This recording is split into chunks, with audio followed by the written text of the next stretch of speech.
This is a true crime discussions channel. We speculate. This is all just speculation. Because it's true crime, it's for mature audiences only. There will be no children allowed, no exceptions.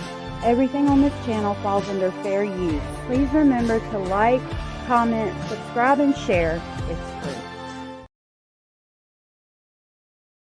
Alright, you have the right to remain silent. Anything you say and can will be used against you in the court of law. You have the right to talk to a lawyer and have the present with you while you're being questioned. If you cannot afford to hire a lawyer, one will be appointed to represent you before any questionings if you wish. Alright. You good, dude?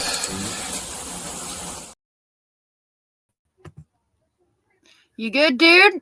I'm good, dude. Are you good, dude? It's good to see you. Good to see you. Good to see you, too. Hi, everybody. Hi, Nath, Dainty, Orange Rose, Norma, Hannah. Everybody is up and at 'em today. Yes, it's good to see y'all. Fawny, Chloe Moon, Bad Girl, Abellis, Nath, Dainty, Orange, Sue Fawny, Joy. Fawny, Joy, Sue Joy, Anna, Annie, Angie, Indy. Xiosandra's here. Oh my God, can you believe that? Hi, Jeff. Nice to see you. Hello, Jeff, Cornish Gypsy, Southern Kalisa. Allie X, Petunia. Kalisa, I love that name. Rachel. Petunia. Good to see y'all. Good to see y'all. Ava Slim, Boomer. My name is Jeff. Hello. Good to see you. You see, hi, Dainty. Nice to see you. Ava, what? What did you call her? Allegedly good to see you. No, what do you call Ava? Ava Slim. Oh, it's Ava Sim. I always say It's okay. Ava Slim. That's okay. We did a live last night and we brought Ava up and it was very nice to meet her. And we were hi Tracy. Yeah, we were goofballing around last night. It was a pretty cool live. I'll drop the link if you guys want to go check out Rubber Ramada. It was a real funny live. And Ava came up and spent some time with us and we did giggle about how you called her Ava Slim. Oh. Sometimes it's hard for me to see the video. See the name. So, and sometimes I'm just like skimming over it. She didn't mind. We didn't mind. We just thought it was really cute. Hi, how are you, Tracy?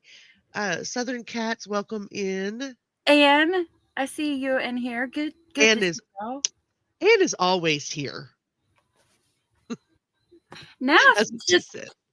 Nath just gifted 5 Speculation Station memberships. Thank you for that. That was so very sweet and supportive of you. I can't believe you did that already, coming out the gate, shaking in bushes. I hear you. Thank you so much. Those went to Angie B, Peaches H. Nice, Janet Kluman, Tammy Colney, and Rogue Rose. Sorry about that. I'm going to pick your tongue up and put it. I know. I don't know what's going on with me today. If you were gifted from Nath and you are aware, please tell them thank you. And I will grab the crazy train and pick y'all up on the way to Speculation Station. I'm going off the rails on a crazy train. Nah, thank you so much. Yeah, I do sometimes. I try not to. You know how when you go to different places on these YouTube streets, you pick up, words that they use. Hey, LJ, you said it's been an interesting Friday. LJ Friday, Abellis, thank you. Oh, I love your face so much. I love your face so much. I really appreciate you. Abellis gifted 20 Firelight, Guardians of Firelight memberships. Southern Cats got one. Mamima got one. Yay, Miss Sandy. Jessica. Cracker Jacks. Miss Jackie got one. Helen. Annette Munoz. Cupcakes and Cameos. I love that name. Trinity. Tony. Janet Rawlings. Little Red. Scooby Shack. Oh, Scooby Snack. Screaming Daisies, Ashley McNamara, Eastern Kentucky Girl, Teresa Richens, Cajun Joy, Cajun Juju. I'm just renaming everybody, okay? Blue Giraffes, Donna Gardner, Colleen J. Yay. Welcome everybody to Guardians. Yeah, I'm going to play your thing. Okay. Is it there? I forgot we had it. Yes.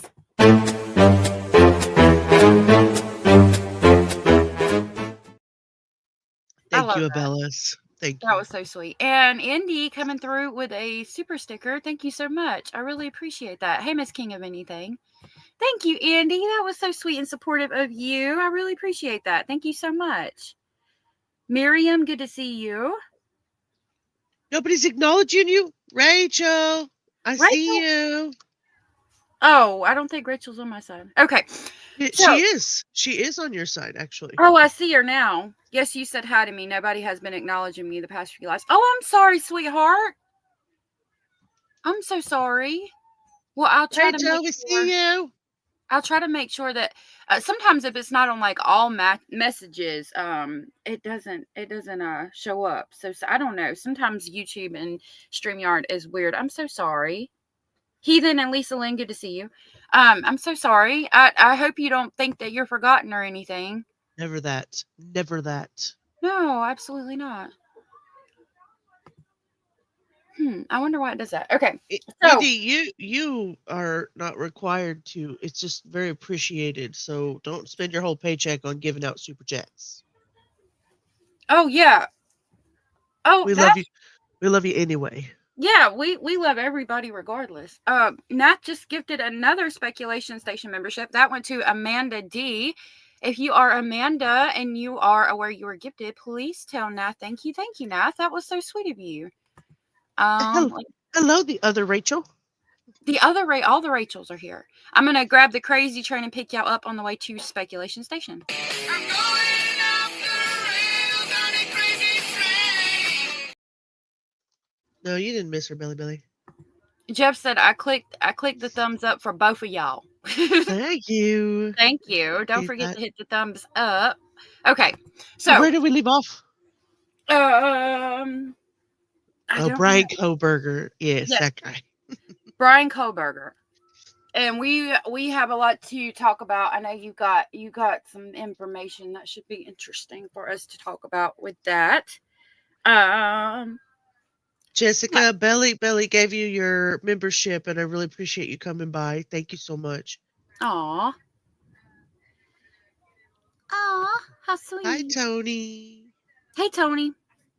Okay, so I just kind of we did a bunch. We have a bunch of stuff to go over today. I definitely want to go over. We're going to go over Brian Koberger's homework. We're going to go over the text messages after the homicides, Okay. and before we do that, I just want to go over a little more of an extended explanation of who Madison, Kaylee, Xana, and Ethan were, and then we'll get right into the rest of it in the videos. Is Okay. that okay? Is Yep, sounds great. Hio that is okay with taking the wheel everybody? today. Oh lordy, She will not scary. drive us off a cliff. I will not drive anybody off a cliff. I promise. Hey, I do want, however, Christina. Christina Reynolds. Christina Reynolds. I like the name too. I like everybody's name. I get so obsessed with the names and their little tiny avatars. Uh huh. I like it too. I like the profile pictures and all the things. Dainty, I'm gonna have to skip it this morning because I have not had my coffee yet, and I think it would be a bad idea to do that before Before coffee. y'all, I'm already absent-minded enough. If I hit a Ah, bowl, I would. Lord have mercy. we're I just gonna would start drop us sending off. you gummies. Yeah, I would drive us straight off a cliff if I hit a bowl. That's really funny. All right, let me pull. I'm gonna have these videos pulled up so you guys are not having to wait on those. I find it interesting. I find it very interesting that all of this stuff has come out like so far after the original, Oh, oh, girl, I got the tea. I forgot to tell you. Taylor Oh, Schabusiness was back in court. Taylor Schabusiness is back in court, and they had to pull her out again. for Like what? she was acting a fool. Oh, y'all. Look, A right fool.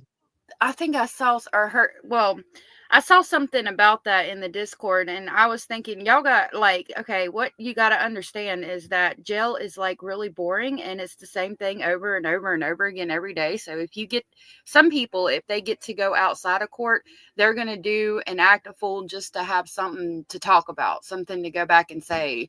They need the tea, so they want to be like, I went to court and I acted a fool, and they want to just, I mean, some people just, I don't know. Do y'all want to see it? Do you want to see what she did this morning before we get started on Bryan? Sure, let's Oh, do she's it. a mess. Okay, so let's throw your banner up for fair use, if you Oh, would, because we're going to use Court TV okay, dokie. for Okie that dokie. one, Okie dokie. and then throw your Inspector BS up because this is Shabs. Shabs. Shabulis. Oh, I said Shaboogies. Shaboogies is not BS, but Schabusiness. Shabs. There him is in the clouds of the mountains. Rachel, are you serious? What? Did that just happen? Oh no, I'm so sorry, sweetheart. I'm so You, sorry. you never know, Hannah. I'm going to try not to. I'm so That sorry, is, sweetheart. yeah, I'm sorry, love. That's not okay. No, that's not. I'm over here on the right thing. I'm trying to share my screen, and I'm over here on the right reading comments instead. Okay, here we go. Inspector BS is in front of it. Okay, perfect. All right, here we go. Hmm. Let's watch this couple of minutes. Mr. Speculating has us up. I hear it. Hi, Mr. Speculating.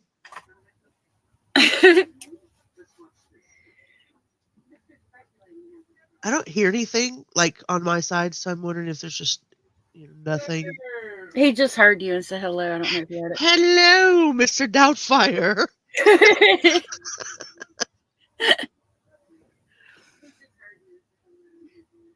Look at that. I heard myself. Yes. Taylor should dumbass. That's funny. Yeah, she attacked her attorney again. Look at that smug face. That smug face. She's probably hiding all kinds of cheese and Oh, uh Lord. what do you call it? Pins and staples in her hair. Like, look how thick her hair is. You know she's hiding the hooch up underneath her hairdo. Yeah. That's the I one that, suppose I'm right. so is that the one that cut her, Yes. okay. Yes. The boyfriend. Yeah. Yes. Okay. She is a trip. We should go over her someday. Yeah. She's back in court. Yeah, ridiculous. Look at her face. Oh my God, she does not like that man. Yeah, she looks like she just like farted and smelled it or something. She's got that. Hola, hola, cómo están? Your kids are talking Spanish back there. Yeah. Let me handle that real quick.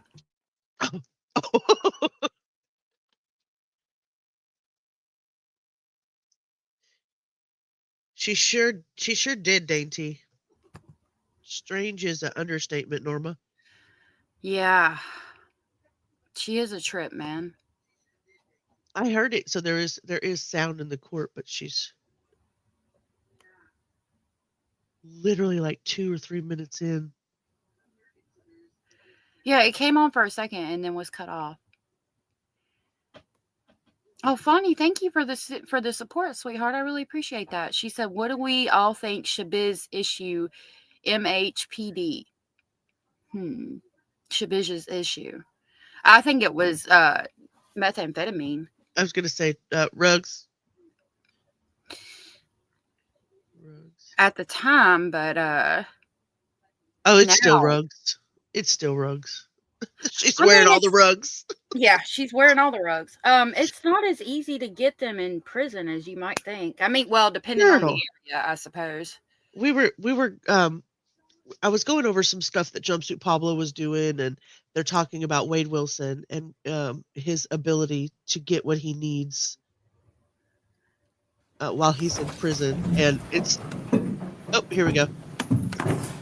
Well, pause it for a second because Abellis just gifted 20 Speculation Station memberships. Oh my gosh, that was so Oh, very sweet and supportive of you. Thank you so much, my lovely Abellis. Those went Abellis. to Shauna, Kathy V, Michelle Jenkins, Very Much Lady, Nary Quite Contrary, Tammy Wagner, Angela Amden, Paper Moon by Gina. I like that. Char Elder, Dirty Dog, Kath Collins, Lady Scarface, and Zoomer Mom, Justice, Lady Justice JD, Kristen, Susan J, um, Mama Blondie from North Carolina, Voodoo, DeJennifer, and Carrie Weber. If you were gifted from Abellis and you are aware, please tell her thank you. Thank you so much, Abellis. I will grab the Polar Express to pick y'all up. Hold on just a minute.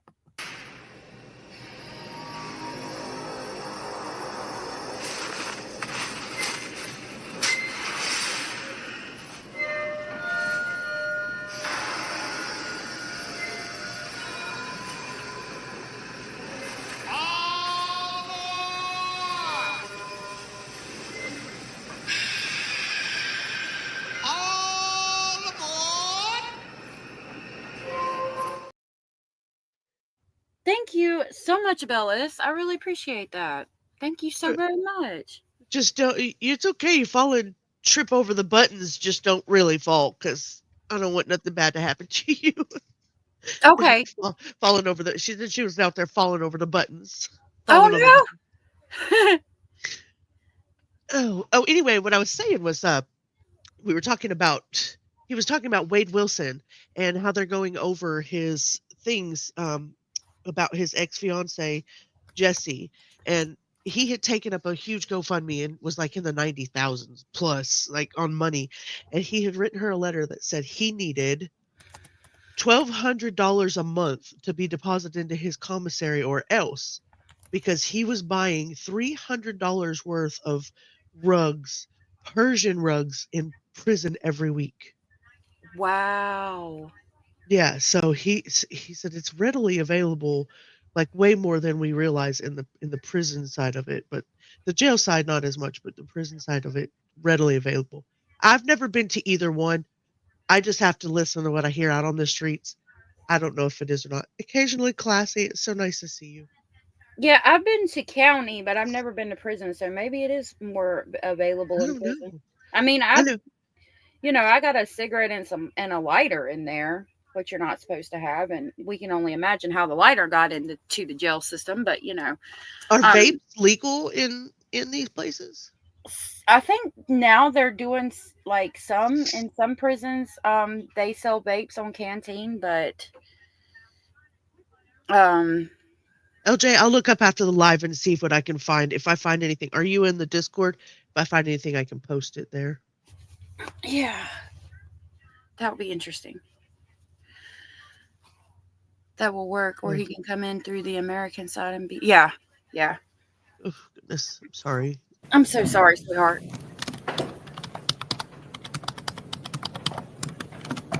Oh, it sounds like allegedly when she's typing.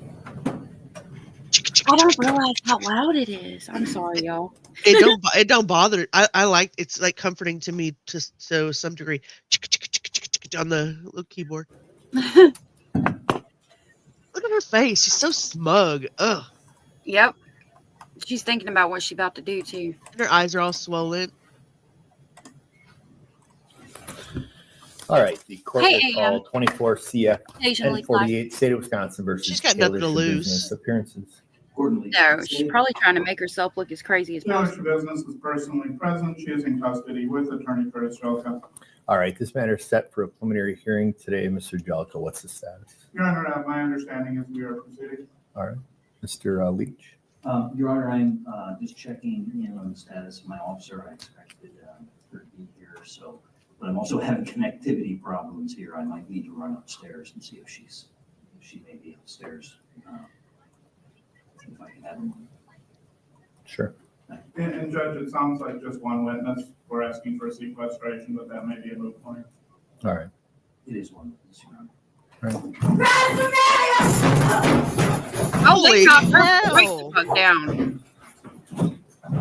And he just threw his hands up. He's like, well, here we fucking go. Holy hell! Rewind it back one more time, right before she looked like her face. Oh, look, she's got a demon, y'all.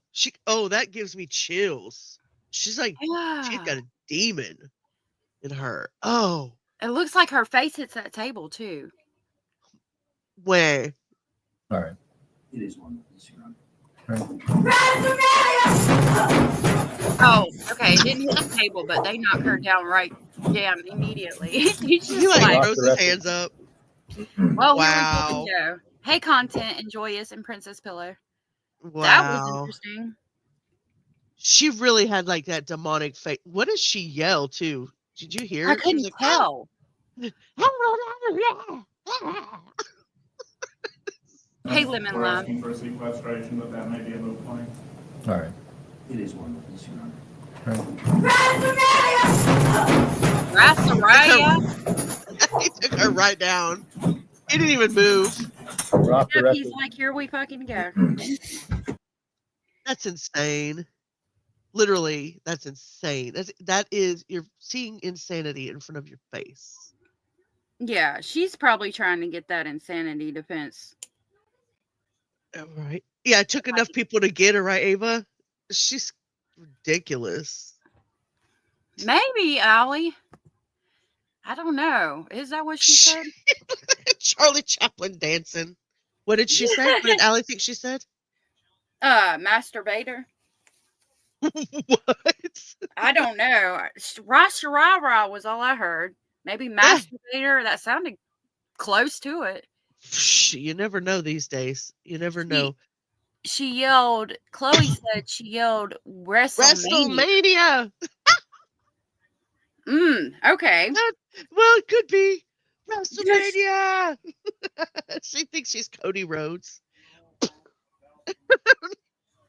That's right. It could be a demonic language dainty. It very well could be. I'm Princess Pillow. Yeah. At this Okay, point. so who knows? Yeah. Rar, rar, rar. She yelled, Mortal Kombat. Finish him. She did hit the floor hard. Yep. We don't speak her language. We No sure doubt. don't. They're not, yeah. I don't understand anything she says. Okay, so I'm going to bring this up just long enough to show you what I'm reading off of. All of the information that I have right here on this spreadsheet is from family statements about the victims. Excuse me. So I just want to go over that. I want to honor the victims in the case really quickly, and then we'll get started on the more cool stuff. Okay. Hi, Anders. I would pay to see her psych notes too. Oh man. That'd be a good read. She might Annie. have the rabies, Anne. Oh, bless you, Abelis. Oh, is that what she was screaming? Bless you! We what don't it is. need to bless you after that. She sneezed the lawyer sneezed and she was like, bless you.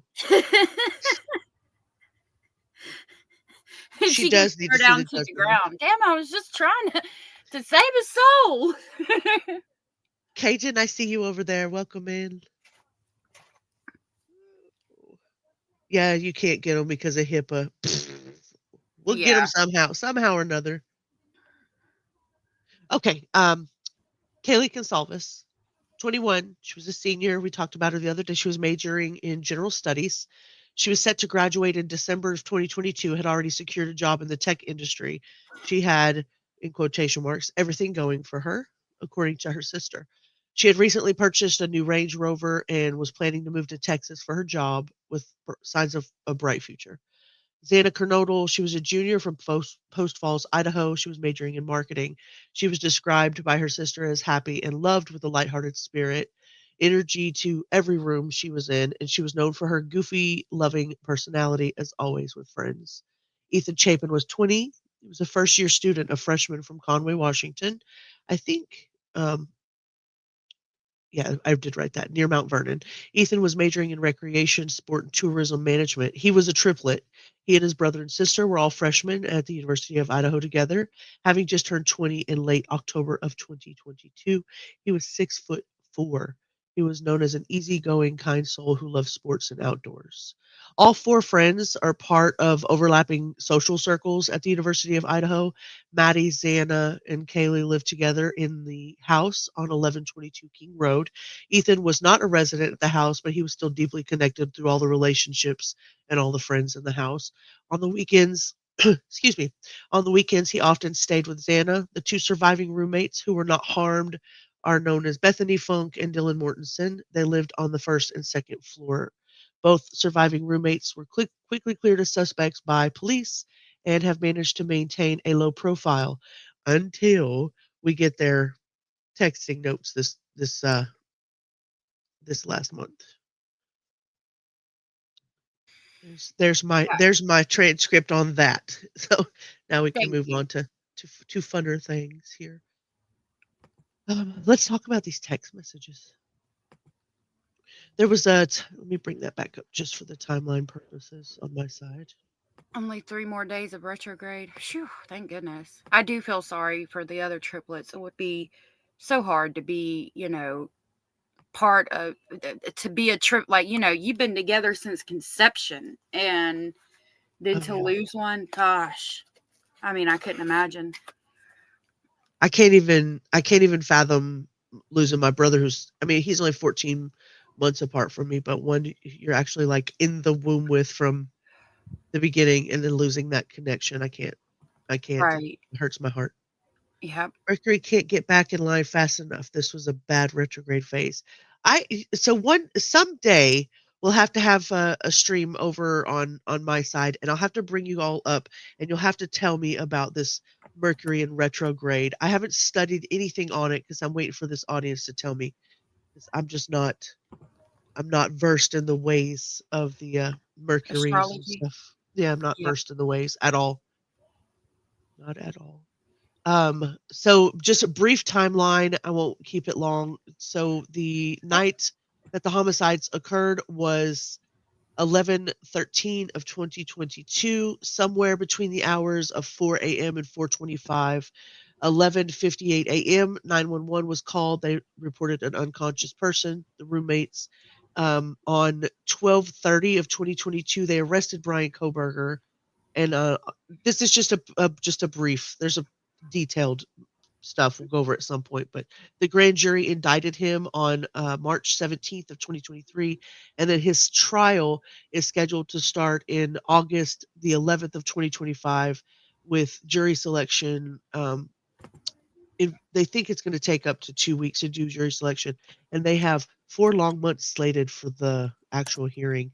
I don't think it'll take that long, but it is a lot of stuff to go over, so they will take a while.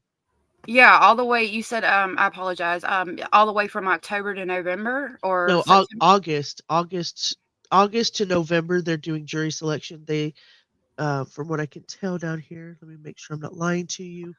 Koberger's defense, numerous motions, DNA evidence.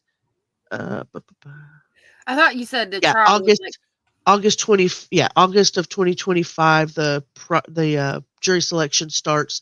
They're slating that all the way over to November, so 3 weeks for jury selection, and then 3 4 months. months. Yeah, 3 or 4 months. 4 months for the trial. That's what they're suspecting it's going to take. Wow. Let me see if it tells me how tall Koberger is here. Let's see here. The suspect. That's I don't insane. know. You guys might have to Google that. Tell me how tall is Bryan Koberger? Well, I mean, I know I was told August to November, so I guess I still am not quite understanding. So I'm guessing jury selections happening August, September, October, November, and then trial starts in November. No, no, no. No, August starts the trial. They're slating 3 weeks for jury selection, and the trial Oh, is expected to last through November. okay. So yeah, so they're starting it in August, and then yeah, pretty much trial should start the end of August, beginning of September. Wow. Yeah, I hope it doesn't get delayed either, Lemon Lime. And welcome in. It's nice to see you. Yeah, I don't know how tall he is. Y'all have to look that up and let me know. Okay, let's pull this up. Share. It says 6 foot, 180 pounds is what everybody's saying. Is he 6 foot tall? Ugh. Yep. Ugh. Thank you guys. Thank you. All right, let's pull this up. Where'd your bunny go? Oh, I put him up because I won't take it. You could play it. I mean, court TV is usually pretty good, but I'll Yeah, throw okay. it up. Oh no, you're fine. You do this a whole lot more often than I do. I'm just kind of hanging on at the Rubber Ramada. Welcome in. Good morning, Sheila. Good morning, Hannah. Good morning, Sheila. Good morning. Good morning. Good morning. Spending the day with your husband.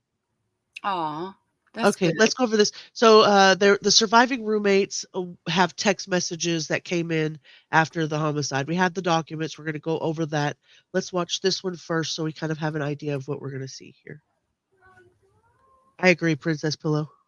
Newly released text messages in the Bryan Koberger case in Iowa. He's, of course, accused in the stabbing death of 4 University of Idaho students. This happened back in November of 2022.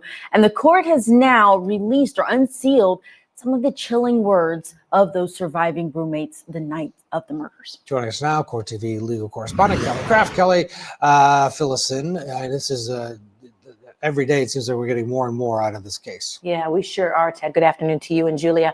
Bombshell evidence coming out in this case. This is for the first time we are seeing transcripts of these texts, and it's really giving us a true feeling of the real horrifying event that was taking place that night. The night Maddie Mogan, Kaylee Gonzalez, Zana Kernodle, and Ethan Chapin were murdered. The 2 surviving roommates, Dylan Mortensen and Bethany Funk, they start messaging one another about not being able to reach their other roommates. And then they start panicking quickly. Let's go ahead and take a look at some of those text messages. We've put them up on the screen for you. You can see that they are expressing fear, saying no one is answering. I'm really confused. And what's going on? So you can take a look at those messages. Somebody is telling each other, they're saying, run, come down here. And then 6 hours later, Dylan tries to reach Kaylee as well as Maddie. So you're taking a look at some of the other text messages there that they were exchanging.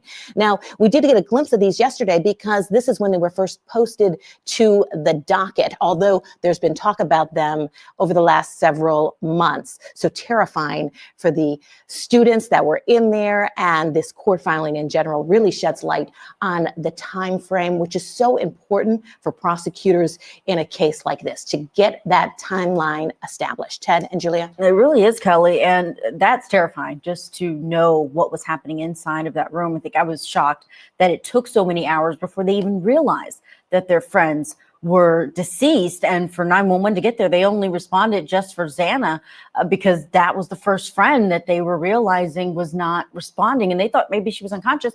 What can you tell us from this court filing? What else are we learning now that this is being unsealed? So we're also seeing a newly revealed transcript of the 911 call made the morning. This is 7 hours after the murders. Let's go ahead and take a look at part of that. We have this transcript of it. So you can see that it says one of our roommates passed out. That's what they're thinking, that somebody has passed out. And she was drunk last night. She's not waking up. And they saw some man in their house last night. Yeah, at one point you hear the 911 caller, the 911 operator saying to them, stop passing around the phone because there's other people that are getting on the phone call to explain what's taking place. And they're asking, Indy, what's going on? What's happening?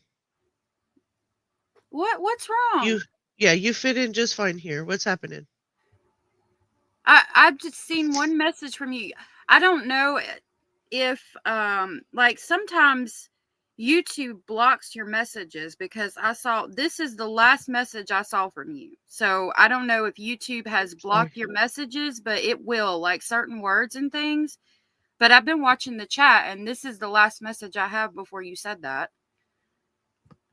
So just be careful. Don't get upset, because like it goes from that on my side, it goes from hello Hannah UK to what you just said. So sometimes YouTube blocks messages, and it's not us. So like with certain words, I don't know. So I don't want you to think you're being ignored. Yeah, I see. Hello. Since I discovered you, I've been here every day of your live. You're welcome. In the $1.99 super chat. Wish it was more. Appreciate you both. Theo, you can't find my channel. Um, the Labrador is barking at the bunny. Yeah, we got all of your messages, Indy. I will say this: there's 62 people in chat on one side and 10 on the other. So sometimes, yeah, we definitely don't want you to leave. So I'm sorry if you felt left No, out. yeah, please don't feel left out. We love all of our family members. And thank you for the support. Okay. There you go. So I'm concerned. I mean, I was looking at those text messages and um like they're calling each other, they're texting each other and like, oh my God, what's going on? Run, come down here. I mean, it's I'm not victim blaming, right? But like it's Right. it looks like they knew there was an issue and then nobody called anybody, like even the next morning thinking that she's passed out. Hey, Mima. Yeah. Yeah. Well, there's a whole there's a whole thing after that too, where people are now questioning were they actually as terrified as they had stated they were, because there are more than just text messages that came out. I'm going to post my link there in chat. That is my channel. Feel free to come over and say hi and then come back over here or leave a like and however you Yes. like. Let me open that back up. All right. Yeah, I'm not sure. I was checking on something because yesterday the same thing was happening in a live that we did last night. People were and that was it was a much smaller live, and their text messages were getting eaten. So I'm That's not sure. weird. Yeah, I've Yeah, heard of it happening, but it wasn't happening over here real bad that I noticed anyway. yeah, it wasn't, but it seems to be happening now. We'll watch for that. Yeah, I'm trying to keep an eye on the chat because I'm not driving this train today. You're not driving. All right, let's finish this one out here. And eventually, talking about law enforcement. And so that's why the prosecutors say this is also so important, because they're not just calling for medical help, they're letting authorities know that there is something really off going on inside that residence. Mm-hmm. Yeah, it's the set of events is so bizarre. The time it took, and then the fact that they were all they didn't know what to do. They were obviously in shock, passing that phone around the 911. What about the families? Every day they're hearing more, and I know it's been a very difficult road, obviously, for them. Oh, certainly, Ted. And they always are posting comments to the latest court filings on Facebook. So the family of Kaylee Gonsalves, they put out a statement. This was on Facebook after these texts were released. Why don't we go ahead and take a look at that? So reading some of the transcripts, documents that have recently been released has been essentially hard. Welcome in, Miss Sarah. Genevieve, these kids are communicating with the dispatcher nonchalant, and to us speculators, it makes them seem suspicious and being possibly involved, but that's my opinion. I mean, and you're entitled to it. Yeah. Hey, You're entitled Megan and Miss Sarah. I agree. I mean, I'm kind of I'm not Yeah. victim blaming. I want to make that clear, but like, I have a lot of questions. There are a lot of questions. There are a lot of questions. How could no one see it on the victims? I'm not blaming the roommates, but it's very odd in my opinion. Yeah, Right. it is odd. You're good company too, Fawny. Yeah, yeah. They The interpretation of the 911 call was that that they were hyperventilating and they did seem scared and confused. I'd agree with that. because Yeah, they're we don't know how they felt. Well, I mean, yeah, and I get that, and I want to offer that. I mean, again, I'm trying to be very careful, but like, if you're like, oh my God, something's going on, get down here, run quickly, like, and then don't. I mean, what, you just went to sleep, like what, and Well, text? I mean, I what? was going to say, which is where we're getting at, because originally I think we did hear that they had gone straight to sleep, but now it's coming out, a little bit different. Yeah, Yeah, supposedly, Darla. Supposedly, like I said, since this, the way that the way that it's been depicted in this is where we come across a lot of scrutiny in the case because there's a lot of opinions and a lot of misinformation and disinformation that came out. But there's also a lot of good. That's why me personally, allegedly speculates a lot. I stick to what I can find and hear and wait for the case. But that's why I love it here because you guys throw ideas out that I would have never even thought of. So, Yeah, I love that too. hi, Crystal. I heard they were doing recreational substances while drinking, so it was a little easier to just pass out under the covers. Yeah, and I mean, I get that. It's just them text messages for me. I need it to fit, and it doesn't. That's my issue. Megan, did you work with Drip Drop? I do enjoy his content. I do enjoy his content. Oh, really? Yeah, Crime Circus. I do enjoy his content. Some people don't. I do enjoy it, and I think that he's very mischievous. He's funny. He's funny. Yeah. Hard on all of us. We need this to be over. God help us all. So just new developments there in this case and the statement from the family, as well as prosecutors are just working to get their case together because it's going to be a big one. Yeah, Kelly Craft, thank you. Dwayne Cates is with us. He's a defense attorney in Phoenix, Arizona. Dwayne, the defense wants these text messages out. They're motioning for the court to not allow them in, saying that they are hearsay and that the jury doesn't need to hear it. The prosecution obviously wants them in, not only for the fear factor, but also to establish a timeline. What's your take in terms of this defense motion to exclude these text messages between the surviving roommates? Oh my gosh, Cajun, go. Yeah, go. Good luck to you. We'll be here waiting to hear that everything's okay. Oh, goodness. I'll say a prayer for you, sweetheart. I'm so sorry.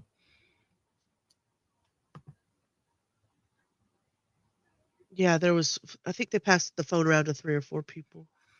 Yeah. Was he really, Megan? That's awesome. Oh, wow. That's so cool. Yeah, Cajun, we'll have to. I hope have to- everything goes okay with your daughter-in-law. Please keep Cajun in your thoughts, guys. What were you saying here? I'm sorry. Oh, nothing. I was just saying we'll have to go over there and pull up his videos. If you've never seen him, you'll enjoy his content. Yeah, I've seen a couple of his videos. I like. Well, we talk to get them excluded because 911 calls are generally exceptions to the hearsay rule in that they're excited utterances. And so they generally will come in. Now, I get that they're not horribly relevant to whether this defendant committed this crime, okay? Because there's no identifying stuff. They said there was a man in the house that night. That's basically the extent of the identifying information. So I don't think it's horribly relevant, but they get it in because 911 calls almost always come in. Dwayne, you raise a good point. There's another motion that the defense has where they are objecting to this identification from one of the eyewitnesses to a man with bushy eyebrows.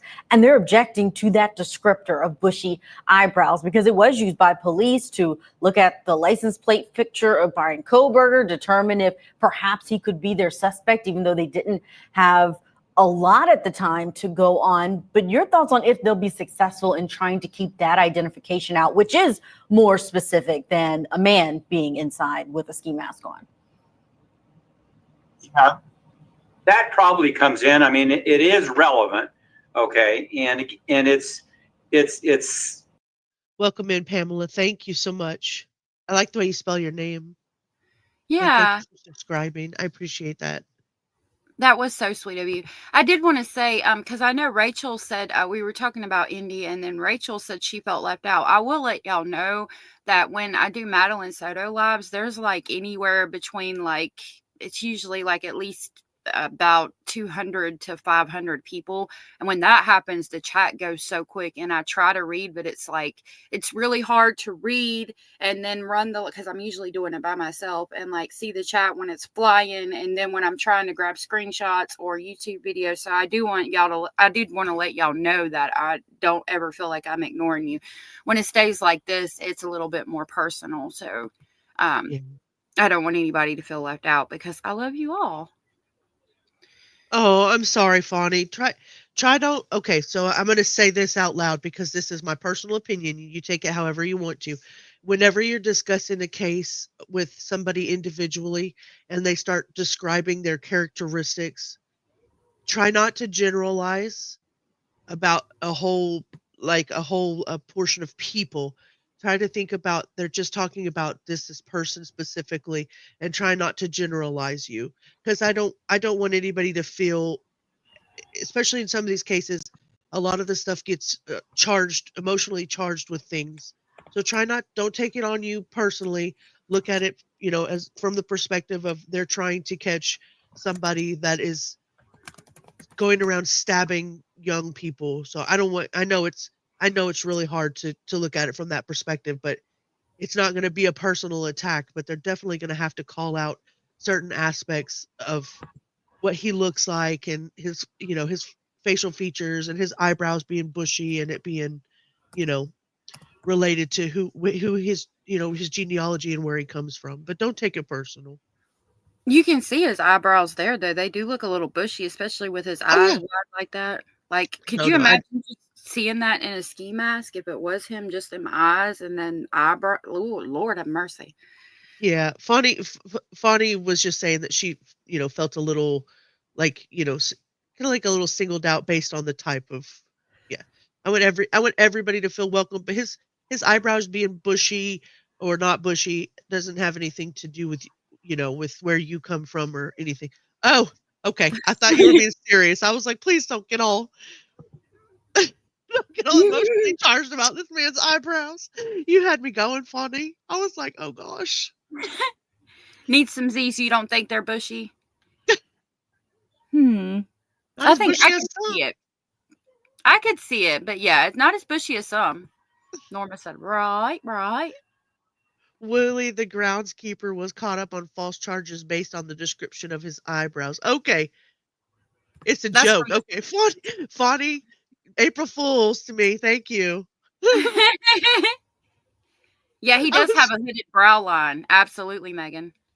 Stu Joy, barely 20 years old, trying to play adults in the first time in their lives. Very easy to make poor judgments. Yeah. A lot of us did make mistakes back then. Yeah. I wonder if they found an eyebrow trimmer on the Amazon cart, but save for later, never put off today. Lord have mercy.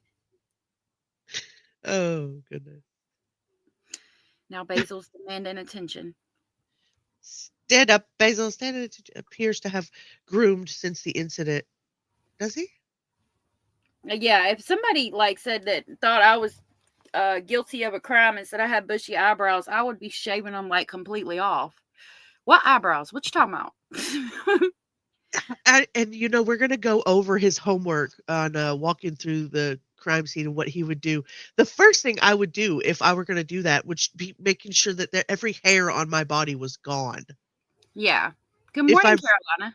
In the mind of if you put yourself in the mind of a killer, I would make sure every every hair on my body was gone, and every inch of my feet were covered in I all out Dexter. Are you kidding me? No. I don't know if he is or not, Turquoise Kitten. He could be. I mean, he seems to be the type, doesn't he? In my opinion. Yeah. Oh no, Basil's not on trial. No. He was demanding attention. I saw that Turquoise Kitten and a couple other people came in. I wanted to tell y'all, hey, good to see you. Men would look creepy without eyebrows. I think we'd all look creepy. Yeah. Lashes out, Darla. Yes. I don't want to get caught. Ever love me. Good to see you. He does look crazy in that picture, doesn't he? With a pair of scissors. Yeah, he is a vegan, so he doesn't eat much in the county jail, Megan, right? And then, so a lot of the changes in his body would be happening during the time. It would be in an evolution of time. Yeah. I don't know. He looks like, I don't know. I would never. You make me giggle. You guys are safe, I promise. What a witness saw, okay? And generally speaking, if what a witness saw is relevant to the case, then it usually comes in. Now, it's not an identification of Bryan Kohberger. It's an identification of bushy eyebrows, which thousands and thousands of people have, but it is one component of identifying the defendant. Another defense motion is to exclude the death penalty because Bryan Colbert apparently has been at some point in his life, or maybe now, has been diagnosed with a form of autism, saying that he, because of his condition, should be exempt from the death penalty. Y'all, these eyebrows. You know, I'm just speaking of when y'all sitting here talking about this. Has anybody seen that commercial for the Little Caesars pizza and the guy's eyebrows flying off? Oh, Lord. I'm gonna have to show it to you now that you guys are talking. You guys talk for a second. I'm gonna find that video. Oh, Lord. Here. Those are some fluffy eyebrows. They were fluffy. I mean, it looked like, you know, you might could just like rearrange them just a little bit and take you a nice little nap up there. All right, let's sidebar for a second here. My kilt is tilted, so offended. Gonna eat some haggis to cheer myself. All righty. Hey, Justin. Hi, Justin Jane. Thank you for hitting the thumbs up. I appreciate that, love. You make me laugh. Okay, look, these are some eyebrows. All right, Little Caesar's Crazy Puffs. Oh, them things are good. Oh, Lord. Oh, my God. Lord have mercy. Birthday cake comes in. It is so cute. My dad's eating Crazy Puffs again. Don't ask. Whoa, have you tried the new bacon ones? There are bacon ones? Pizza. All right, Little Caesar's Crazy Puffs. Oh, my God. So those are some eyebrows, okay? Yeah, I bet Bryan wish his eyebrows would do that. That poor baby. Eyebrows and those little worms, and like, we're not worthy. Oh my goodness! Hi, Jenna's Gypsy. Hey, Jenna's Gypsy. Hi. Oh yeah, does he? I haven't seen the son to see what his eyebrows looks like.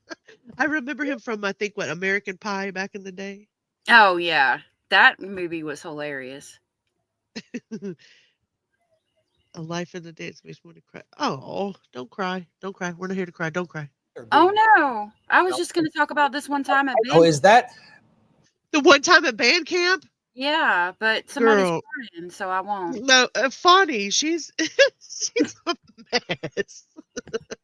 A kid stopped the night near with us. Oh, I'm sorry. Interesting, Megan. Interesting. That is interesting that you said that. So there is the theory that there might be somebody else other than Bryan that could be the perpetrator. Oh, wow. Interesting. Like I said, there are what we call pro-burgers out there that believe that Bryan is innocent, and they have every right to do that because you are innocent until proven guilty. Night before trial, eyebrows shaved and then penciled in. Yes. I would love to see that. Sue Joy. Oh, goodness. Yeah, for sure. Okay. That's what I thought. I know that there are people out there that believe differently. Cry in a good way.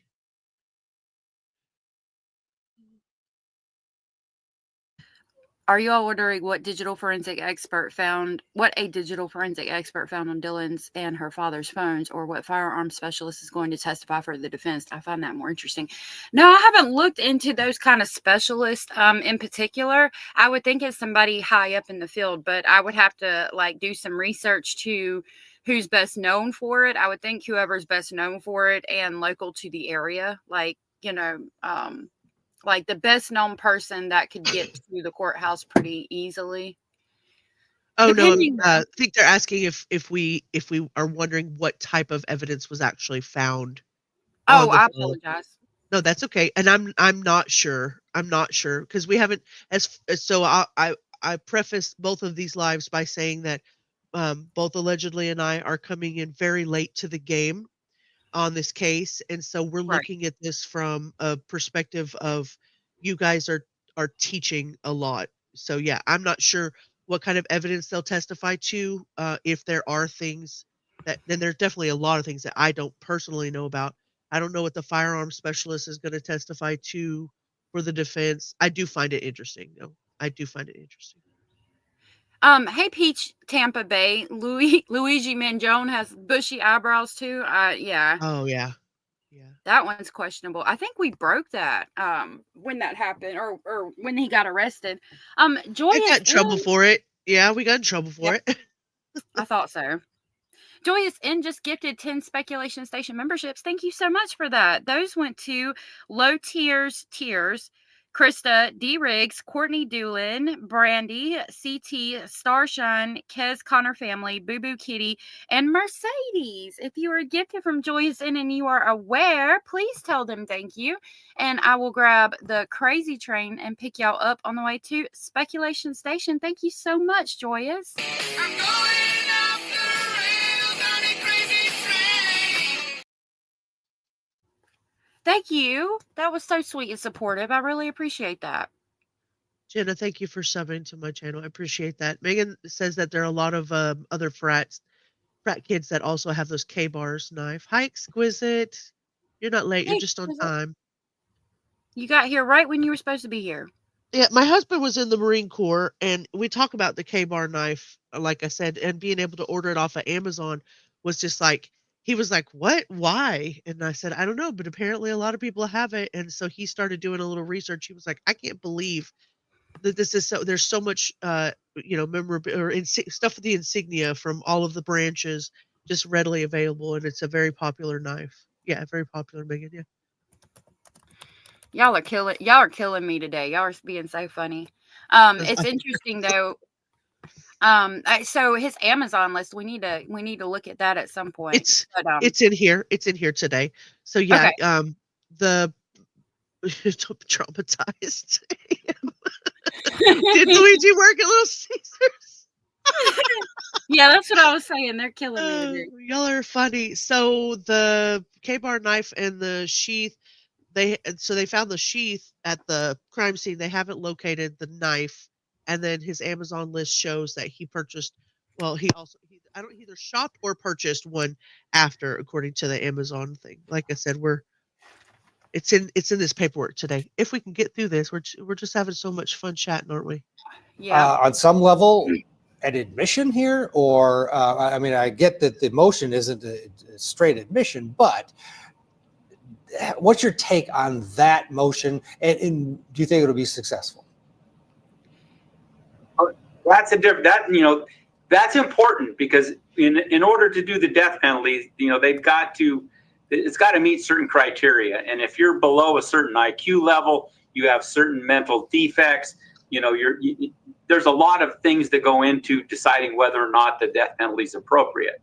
And in a case like this, where there is a death penalty, where they're alleging the death penalty, the defense attorneys are obligated to file every possible motion they can. And if they don't, that could be seen as ineffective assistance of counsel. Wouldn't be surprised if he hasn't been evaluated by a forensic psychologist or psychiatrist to determine autism and the level of autism. Thank him for his service on behalf of us, Megan. Yeah, the sheath is made of leather. Yep. So I was talking earlier, or the last time we were doing this, about him having autism. I could definitely see it, but I think he's on. I mean, he could be on the spectrum, but like, girl, wait till we go over this homework. Oh, okay. Well, let me just hush Yeah. him out. Oh, yeah. Not that I'm saying that that he does or doesn't have a diagnosis. I'm just saying this man is not dumb. Okay. Bella's boy says, "Is there anyone that remembers his last name being Kohlberger? I believe his name changed via the Mandela effect. I know I'm the class weirdo." Interesting. Interesting. Bella's boys, it's good to see you. I look into Mandela effects too. There's a couple that have come out. Well, write this one down. That's cool. Write this one down. We need to write that one down. Going through the portal, Bellis. Your brother was a Marine, and now that I think about it, he always. Oh, my husband, even now out of the Marine Corps, doesn't go anywhere without something. Frankenstein forehead. Hey, she didn't want him. Did you? Oh, you're very sweet. One moment, please.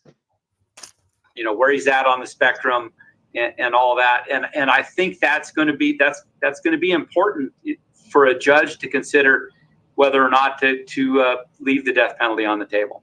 That's a really big question as we march ahead to this August 2025 trial date. I have another motion to ask you about, Dwayne, and I do want to point out, we've been digging through these newly unsealed motions because there's so many that have come out at once. Mm-hmm. Before, there were many that were filed under seal, and actually the judge admonished both parties, saying everything can't be filed under seal. It can't all be secretive. So that's why perhaps we are seeing more that has already been filed. But there's one, again, about the death penalty, where the defense wants to preclude it because the state has violated some discovery deadlines. They haven't disclosed what they needed to with regards to experts.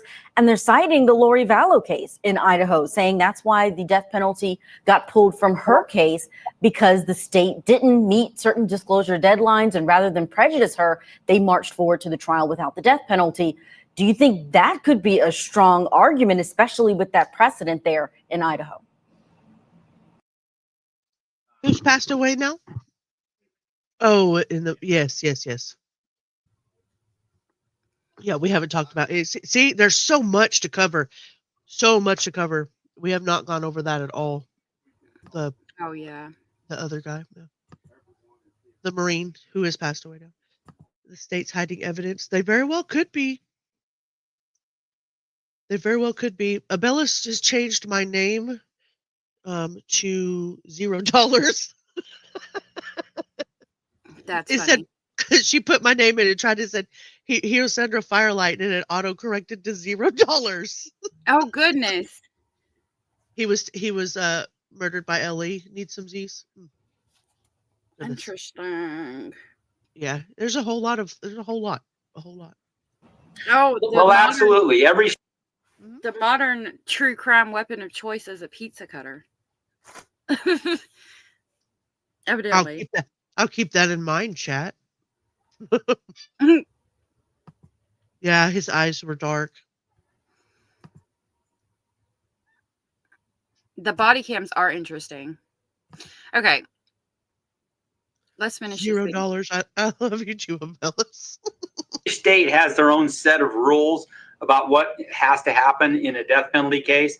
And there are specific separate rules for death penalty cases.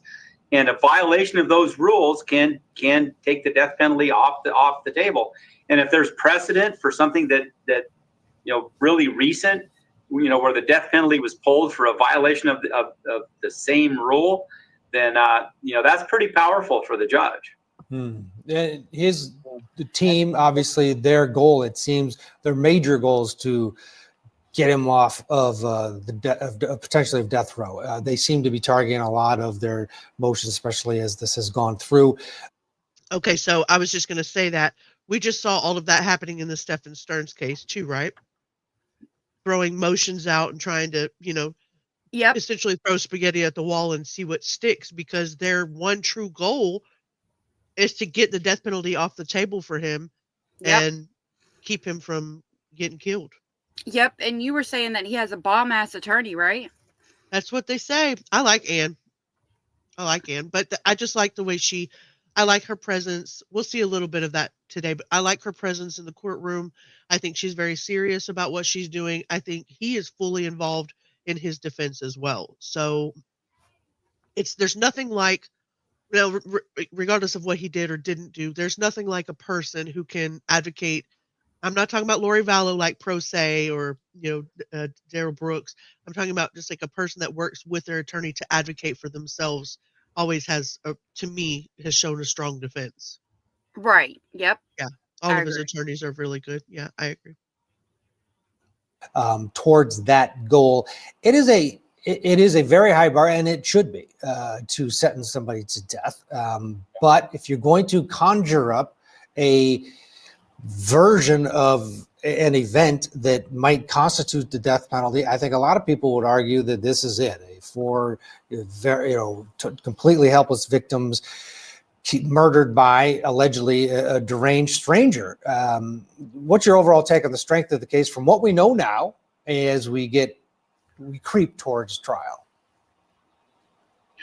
Well, you never know what's going to happen at a trial. But with regard to all these motions about the death penalty, once they put the death penalty on the table, it is mandatory that these attorneys file every possible motion they can to get off the death penalty. It's not discretionary. If there's even a scintilla of evidence for a motion, you got to file it. I mean, you just have to, because being a death penalty case, this case will be scrutinized for years and years and years by dozens and dozens of lawyers. And so they've got to do it. Now, with regard to the strength of the evidence, I mean, it's a pretty decent circumstantial case. The DNA evidence, I'm understanding there's some unknown people in the DNA, and there's mixtures, which gets really complicated. And that's a DNA expert's job, is explaining these when there's mixed DNA and how well you can tell who's who and who did what. And and juries generally kind of glaze over with the really technical stuff. And if they, much like subs in chat, if we go over stuff that's complicated and boring, and these are all of you subs, go and do this all on your own, go and read documents and stuff like that. But if we sat up here and did nothing but read all the technical boring stuff up here, we would not have an audience. And it's just human nature. Nobody wants to go over all of that 9 + 9 is 2 kind of thing in chat all the time. People find it boring. Not you, allegedly. I don't find you boring. I'm saying technicality. Are you there, ma'am? She's abandoned me. She's jumped ship. She thinks I called her boring.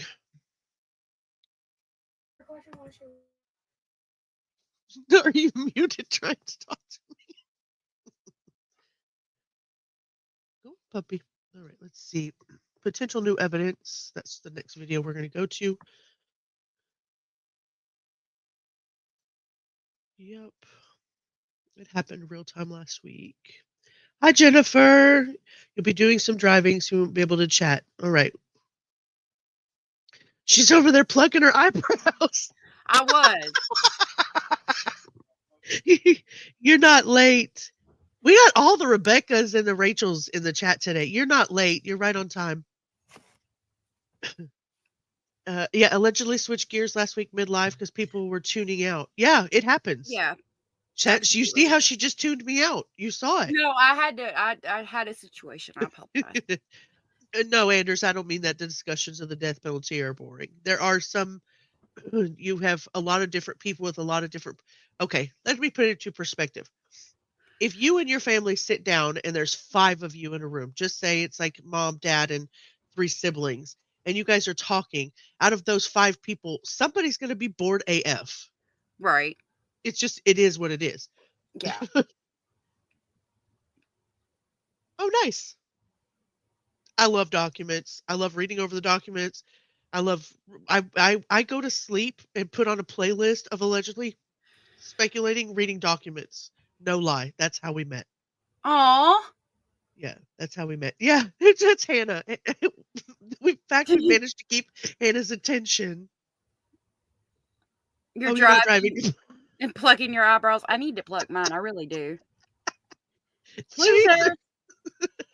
That's what I use. Oh my goodness. Oh, Hi, Bellas. Irene. How are you? Yeah, if you go on my if you go on my channel, there should be a playlist of court documents. Exactly. You believe? Yep. Okay, let's see over here. So down here it just says prosecutors allege that Bryan Kohberger turned in a crime scene scenario final as part of an assignment in 2020, with some of the details mirroring the Idaho College murder scene from November 22. So we're going from talking about the text messages, which we will go over that document, to a piece of homework that he turned in. It's a 12-page piece of homework that details things about what he would do, how he would do it if he were at the crime scene. I agree, Rachel. We get lots of information from the documents, and a lot of it isn't technical. A lot of it is just like normal to every case. Like they always have the same kind of things. They throw the same kind of motions out for for the defense and the state during a death penalty trial. So as you go through and you learn more of them, a lot of them you'll see is, oh, that's standard. That's customary for them to do that. So, hi, Edith. You're not late. Yeah, that was sweet that you were talking to your baby. Yes, need some Z's. And we've got that, and we're going to go over it. Yep. It was for his university program. Another OJ, how they would do it. Yeah. A decent opportunity to shave my legs yesterday. Well, oh, and clogged your drain. Genevieve, you're grounded. Hand over your devices and exit the room. Lordy mercy. Yeah. Jinx. Turn now to the Idaho student murders case and potential new evidence against the suspect, his homework. Kana Whitworth joins us with the details. Good morning, Kana. Yeah, Rebecca, good morning to you. So that new evidence is helping prosecutors hone in on the former PhD student's classwork, specifically his crime scene scenario final. But Bryan Kohberger's lawyers say that early in his education, he was treated as a child with special needs. But now, with just a few months until trial, it's all under the microscope. This morning, prosecutors in the Idaho College murders case saying Bryan Kohberger's homework could play a crucial role in the trial. In a new filing, prosecutors say the alleged killer turned in what amounts to be a crime scene how-to guide as part of a homework assignment in 2020. Some of the details mirroring the Idaho College murder scene. Prosecution is trying to make the argument that this information plays somewhat of a playbook for not leaving evidence behind a crime scene. The 12-page crime scene scenario final from his time at DeSales University, detailing how an investigating officer would process a scene where a deceased white female had been found, including the use of protective clothing to avoid contaminating the scene or leaving fingerprints. While Kohberger's lawyers say he is innocent and argue he has a developmental disability that prevents him from having the speed and coordination to carry out the murders, prosecutors point to purchases he made, including a balaclava, a type of ski mask that covers the head but not the eyes. They say he bought it in January of 2022. Prosecutors sharing this never-before-seen image drawn by the surviving roommate in the days after the murders, showing what they say appears to be that kind of mask. She told authorities the man behind the mask that she saw in the house that night had bushy eyebrows. And another purchase in the spotlight, a K-bar knife and sheath bought on the Amazon account Kohberger used, similar to the knife and sheath seen in this image from the Amazon website. But the defense arguing that anyone from the suspect's family Can you pause could it? have made the purchase from that end. But it's similar. It's not the same one. Like, can they prove he purchased that one specifically? If not, there's an issue.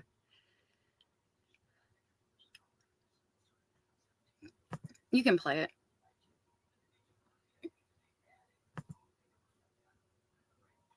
He did look a little fuzzy around the eyeballs, but I mean, I think he had a little bit of time to shape him up. Dylan draw the balaclava. Yeah, that word.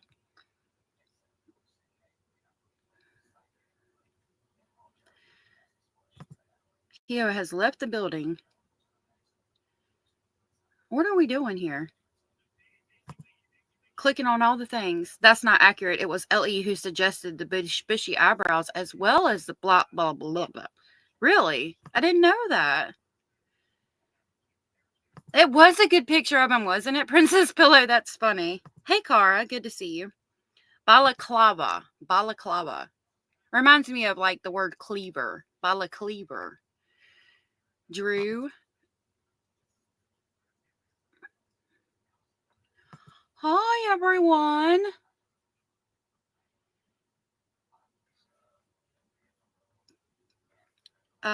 It's in the docs. Okay. I'll have to look for that. Need some Z's. I am talking and talking muted. No I wonder was you're like, like, where she did left you the go? building. I was like, no, I didn't. No, I didn't. Yeah, need some Z's is screaming like, I'm trying to tell y'all something. We'll go over the dogs. Okay. Yeah. But yeah, need some Z's is not wrong. Okay. Hi, Cara. Did I say hi, Cara? I did, but I was muted. Yeah. Amazon account. Well, prosecutors also say they can provide testimony from witnesses with knowledge that Kohberger is the one who purchased the knife. The murder weapon has never been found, and prosecutors also say that Kohberger searched Amazon for a replacement knife after the murders.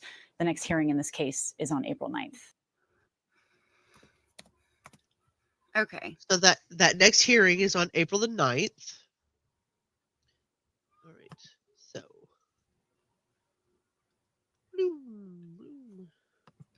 So if it doesn't show, like if his Amazon purchase history doesn't show that he bought that knife specifically, then we might have a problem, because I'm sure there's knives in a lot of men's stuff. I mean, I don't know. I mean, I could explain it away. So I mean, I need to see all the evidence they have, because so far I could explain a lot of this away. Like with Stephen Stearns, I can't explain 1,700 images of Madeline Soto doing what God knows what. You know what I mean? Yeah. Like a lot of this stuff I could explain. And that was my thought process, and I agree. Buying the knife it doesn't show intent, it doesn't show guilt, it doesn't show innocence. Well, they said similar to it, like, right? Like if it's not the same one, why are we even discussing it? They said similar, not the I same think one.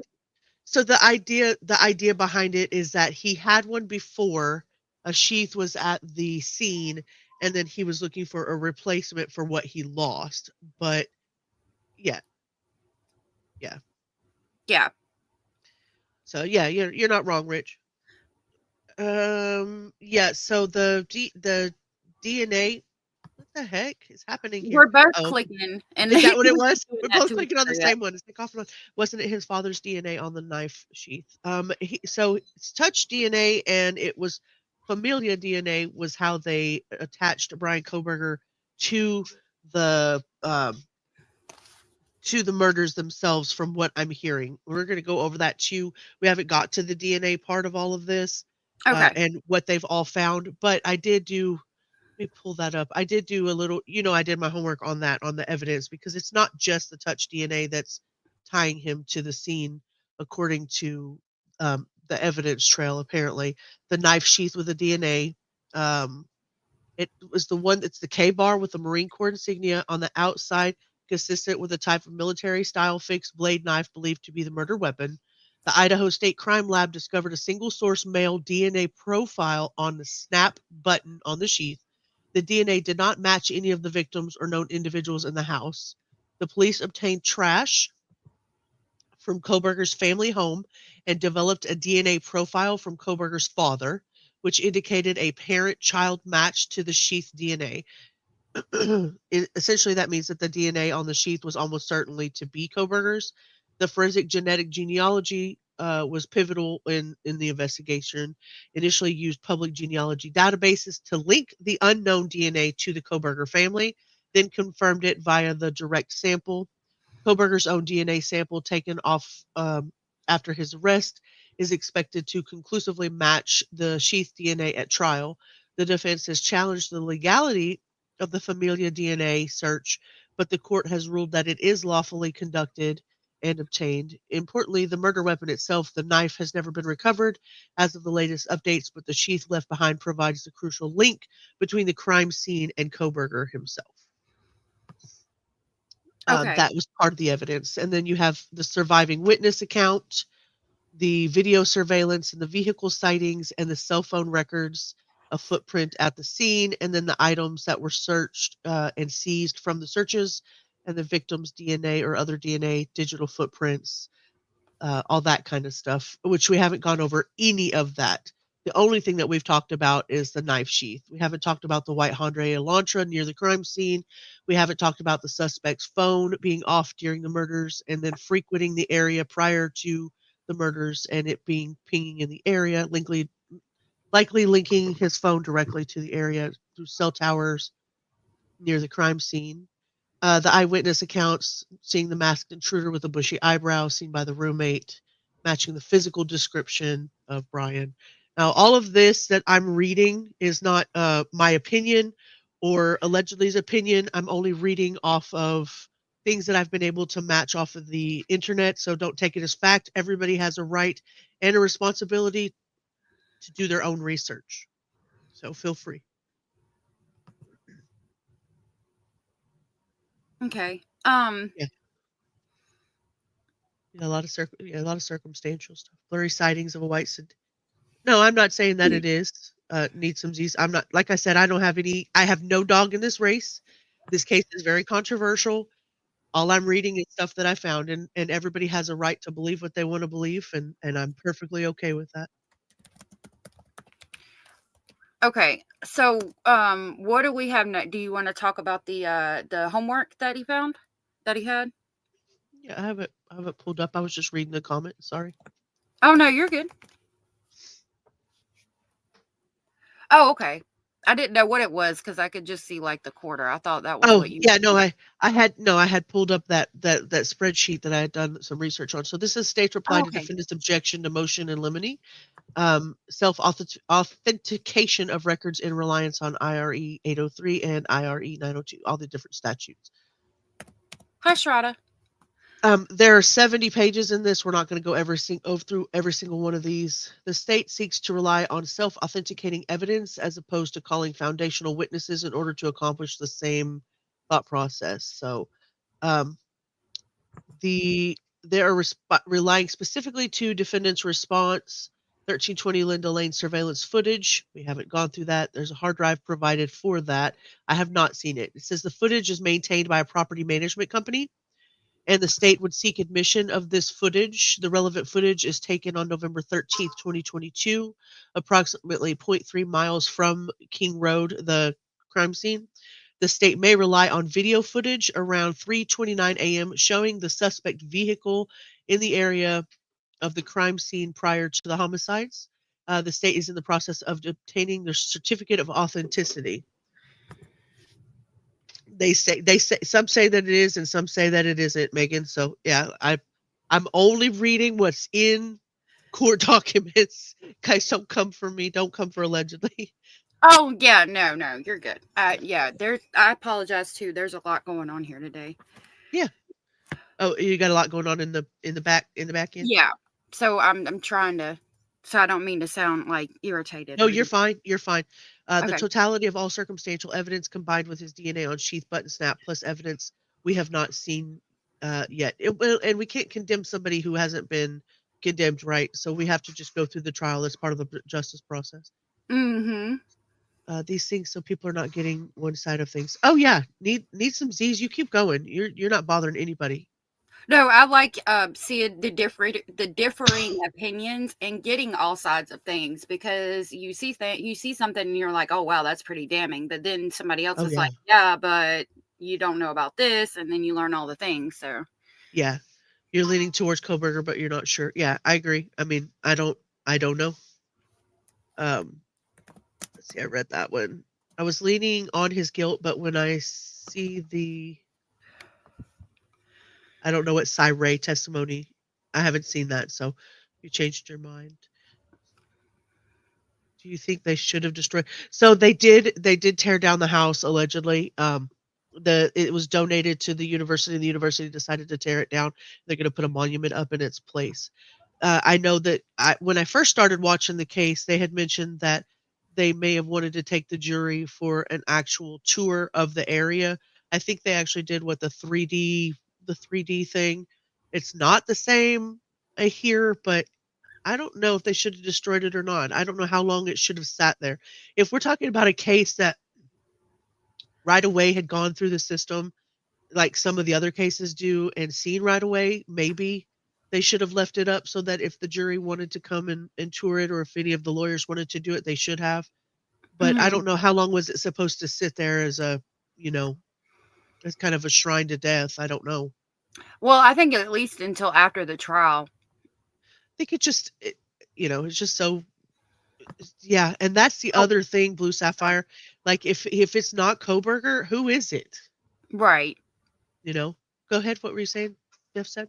Oh, Jeff said, I think we'll see the various video clips and it'll be like watching Snoopy's balloon in the Macy's Day Parade. Now Snoopy Yeah. is at the 1st Street. Now he's at the 43rd Street. Right. It will. Hey, Bogart. Yeah, same. I mean, I always say, in my opinion, if it's me, and I think most of the speculating family does that for sure. You can see on the screen, I read from court documents. I try to do my homework the best I can. There are lots of conflicting information, and it's not just today. Like from the beginning of the case till now, everything has been, somebody thinks this way, somebody thinks that way, and then a court document comes out. You know what I mean? Same way of, why is it that they waited so long to call 911? They were really scared. They were confused. But then we're going to see in the text messages that some of them were still on Instagram after the murders. So how scared were you?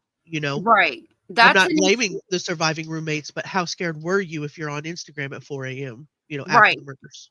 Yeah, that's an issue for me. That's an issue for me. You see this guy with bushy eyebrows and a balaclava or ski mask or whatever it was, and you're so scared or so upset by it, you're like, oh my God, what's going on? I don't know what's going on. Run down here, run to my room and get in my room with me where we're at least together and you're safe. And then nothing. We're on Instagram and talking to mom and like, what? I'm sorry. I got an issue with that. I'll definitely look for that, Rich. I'll definitely look for that. Absolutely. Okay. The footage maintained by the property. Okay, we saw that. This is the second part of that. 1330 Linda Lane surveillance footage for November 13th. Hard drive provided from 4/5/23. The footage is maintained by the same property management company at 1320 Linda Lane. The state would seek admission of this footage. Relevant footage is taken on November 13th, approximately 0.3 miles, 3:30 a.m. to 4:07 a.m., showing the suspect vehicle traveling around the area of the crime scene prior to the homicides. The state's in the process of obtaining the certificate of authenticity for that. They have video surveillance from Albertsons. It's a business there, and they have a hard drive that they provided on 4/5/23. 4/5/25 is my birthday. That's tomorrow. Oh my gosh, I'm gonna be 21. It's Heathen's birthday today. Yeah, and there was somebody else that we were talking about yesterday. It was their birthday today or something. But yeah, I forget day to day. So if it's your birthday, remind me and I'll play the birthday song. Happy birthday, Heathen. Happy birthday. Yeah. Ali says, I'm looking for a reason for Dylan's behavior. Disassociation, shock. They're young. They're young. I keep that in mind. Yes, bad behavior, odd behavior, disassociative behavior. They were young. Yeah. I don't know what kind of decisions I would have made. Like I said yesterday, I was 17 with a family and married out of my Right. mom's house and everything, but I was still 17. I was making stupid decisions, and even into my 20s, making stupid decisions. So I don't know. I try to put myself in that position. If somebody, I'm in my 40s. If somebody were to break into my house overnight with me and my dog, I'd be scared shitless. I'm sorry, but I would. I Right. don't I know what would I'd do. too. But I would call 911. Well, yeah. I don't know. Now, yeah. You've pranked your roommate to make it look like someone was in the bathroom? Like, you're evil. I would flush the substances, or I probably would have done the substances and then called 911 if there was substances in it. I don't know. I mean, it's just, I don't know. Oh, goodness. The recent image of the car entering the Little Dead Inn neighborhood has 3 indicators that tell me it's a white Elantra, and that's just one frame from a video, just a single snapshot for now. I did look on your page, and I saw all of the homework that you've done. I definitely want to go and share that with Allegedly so we can look into that. I don't think the roommates had any idea what was happening. Probably not. You're next week too. That's right, Nessa. Oh my goodness, so many birthdays. One reason might be why she was talking to her father. Look into what was referenced in the motion, and that points to trafficking, sex, and drugs. Wow. Yeah. Thank you, Nightbot. I appreciate you. Nightbot, thanks for that. Okay, and there was lots of alcohol involved. Lemon lime. Yeah, lots of Yeah. alcohol. All right. Maintained by Albertsons. Okay, the footage that was maintained by Albertsons Grocery in Clarkston, Washington. The state would seek admission of this footage.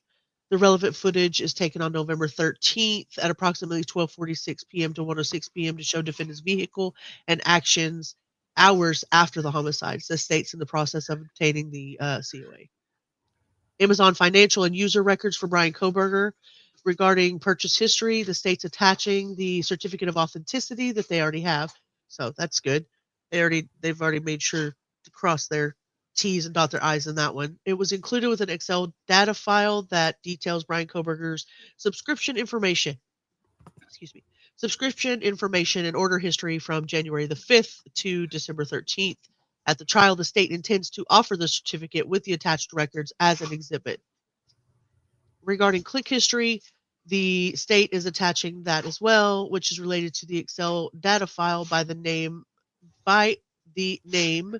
same name, crime 125, this right here, click activity and sign-in history of the defendant as directed in the underlying search warrant. At trial, the state intends to admit that into evidence. They incorporate the state's response to defendant's motion in limine, excluding Amazon click activity evidence at trial, AT&T phone records for Bryan Kohberger. The above AT&T phone records are relied upon by the state. So, yeah, there's a lot. It's not just certificate of authenticity. They have that. The bagel shop video surveillance from November 13th. The state is going to seek admission of that footage as well from approximately 1:40 a.m. to 2 a.m. That evidence provides a timeline of events for KG and MM. Kaylee Gonzalez and Madison Mogan before the homicides and corroborates state's witnesses' testimonies. The state is in the process of obtaining the CMO, Bank of America bank records. The state no longer intends to rely on this evidence. Banner Bank banking records for EC. The state no longer intends to use that evidence. Cafe Arista video surveillance from November 13th. The evidence shows a timeline of events for Kaylee Gonzalez and Madison Mogan before the homicides and corroborates the witness's testimony. The Corner Club video. It's a surveillance video from November 12th and 13th that was maintained by the business.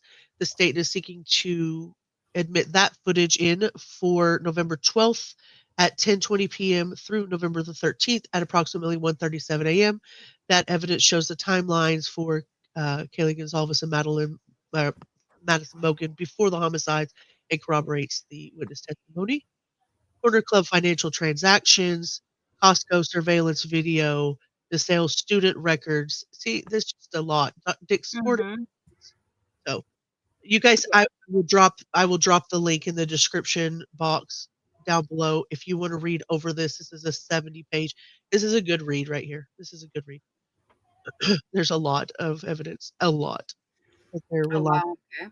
This shows their entire, what they intend to put in and what they tend to do with it. So there's a lot. You can go over it and deep dive that. And this is the official communication from Amazon, the certificate of authenticity for the things that we saw, the purchases. Okay. The person that sent it in, that's the certificate of authenticity. This is the AT&T. Oh, so they didn't tell us what was bought? I'm gonna see. I'm gonna have to go down here. Right now, the certificate of authenticity is here. So this is the search warrant for the phone. You can go down through that and read that. That's the certificate of authenticity. This is still AT&T.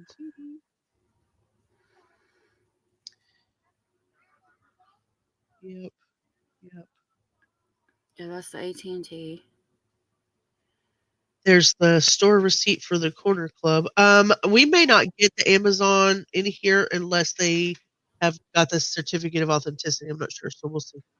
There's the Costco. Okay. This is the one I wanted to go over more than anything. Okay.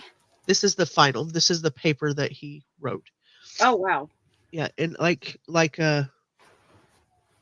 they keep mentioning Cy Ray, and I don't know who that is, so I wrote it down. I'm definitely going to go through and do some stuff on that, investigate that, and see what that is because I don't know. Hi, Right. Veronica. Yeah, Bienvenidos. we have to go back later and look at. Yeah. I'm gonna look at it too. Who here who attended the University of College who had dedicated email address from it still has a? Oh no way. There's no. Once you're out, most of the time they deactivate those emails for the majority of the time. Yeah. How many of those only had back license plates though? Idaho required 2 by law. Just a thought. In my opinion, this case can go any way. The state better have strong evidence he can come out not guilty. So far, I feel not enough evidence. Yeah, some people feel that way for sure. And Nessa, Syray, any relation to X? Perhaps still dog and puppy sitting, and boy, do they need to start going to school for training. You get them in orders, Miss Sadie. Yeah. You get them straightened out. I don't know about Cyray either. Yeah, I keep hearing the name. Sleepy. Good bad girl. Koberger's sister suspected him and family members were actually searched his car at one point when he began wearing gloves around the house. Yeah, it's weird. Does anybody else wear gloves around their house? No, that's sus. Yeah. I missed your joke. Dang it, and you're so funny. I'll have to have her find it. Don't think BK did this. I've been watching a lot of the case, and you're pretty sure he is innocent. She said she does think he did that. Oh, you do. Oh, you think he's guilty? Yeah, I don't know. I mean, whoever did it, to not leave a blood trail and like only the one little piece of DNA, I mean, they're pretty good at this kind of thing, surprisingly. I do agree. Possibly the OCD and the germaphobe played into the glove part of it itself, but do they generally wear the gloves at home? I don't know. I don't have that problem. Right, like myself. if it just started after the homicides, I don't know. Oh, Tony said she wears them to take the garbage out, but not around the house. Sister was in a horror film as well. I'm sure you already know that. I just briefly saw something the other day, but I didn't put much stock into that part. I didn't look into it, to be honest with you. Interesting. Okay.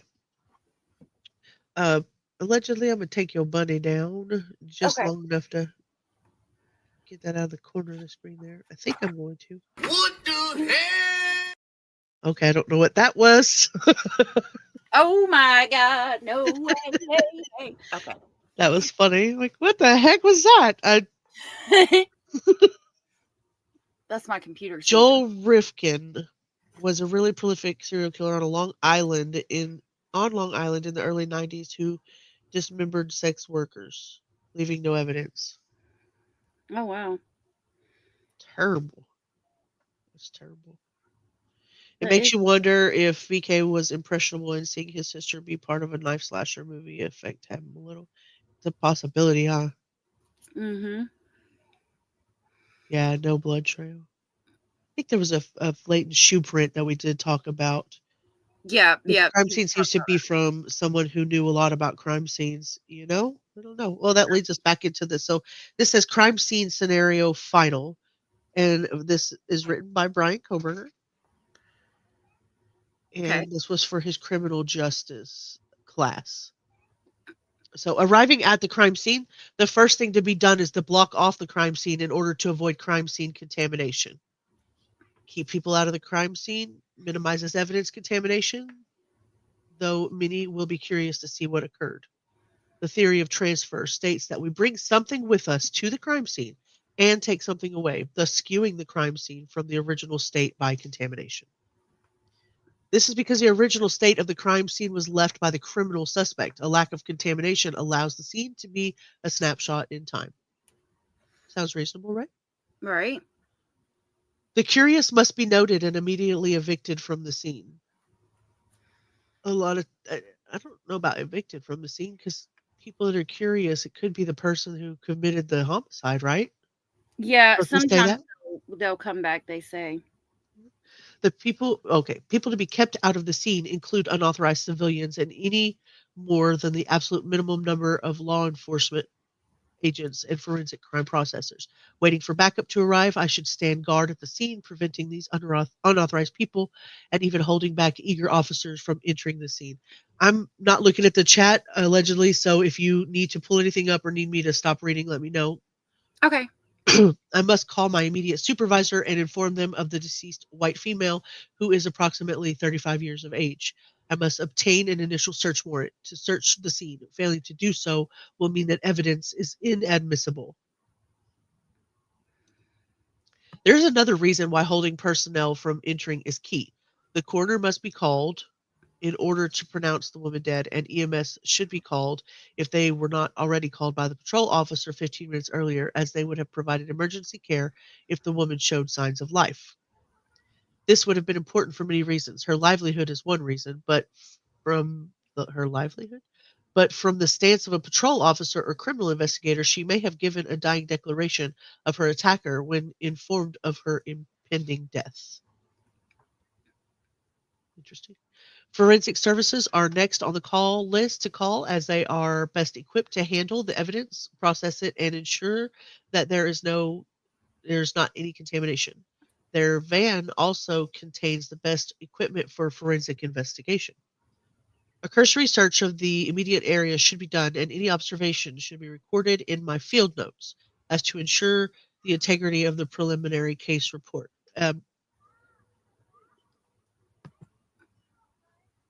Is that your kiddo screaming for you?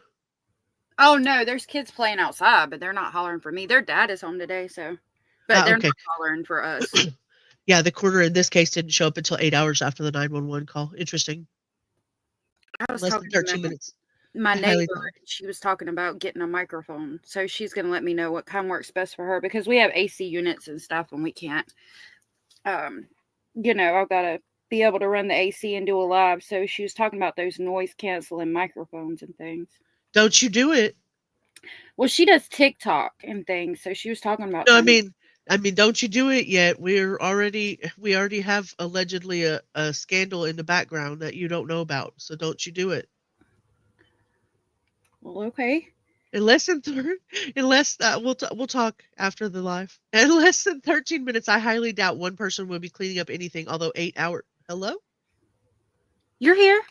I was reading that comment. Oh, I'm sorry. I apologize. I thought you were reading the document. Well, Z sounds very professional. It does sound like he's writing a document. They are writing a document. I'm not sure, male or female. I don't know how one footprint gets in the threshold of a door. His knowledge of a crime like this doesn't help him. It's like hearing someone play Stairway to Heaven. Now listen, Jeff, I've seen your comments. I'm going to guarantee you 80% of our chat could probably write this final. You know that. I know that. I know you could do it, Jeff. I know you could. If you sat down and did it, I know you could. How do these students go from going college to being skilled crime scene cleaners, fooling the FBI and the investigators? Better question is, how did BK go from being student to doing this? Yeah. Right? I'm telling y'all could do this. Considering what he was going to school for, I mean, so far. Even people that don't go to school for it. We have people that sit with us on lives. We take up at least 2 hours, 2.5 hours of their time every single day. Y'all know how to do this. Not that I'm saying you know how to commit a crime, but you kind of see from beginning to end what could be happening. Yeah, I agree. I agree with that. That's completely different. But to write it on a piece of paper and describe, yeah, I think most of us could do that. Allegedly, I know you could too. You have a great imagination. So. A cursory search of the immediate area should be done. We read that. Officers who are not needed at the residence should ensure that the general area is searched for anything that stands out as well. This includes the area of the trailer park, which contains 62 trailers. If there is anyone in the trailer, they should be moved out and questioned. Does she have kids?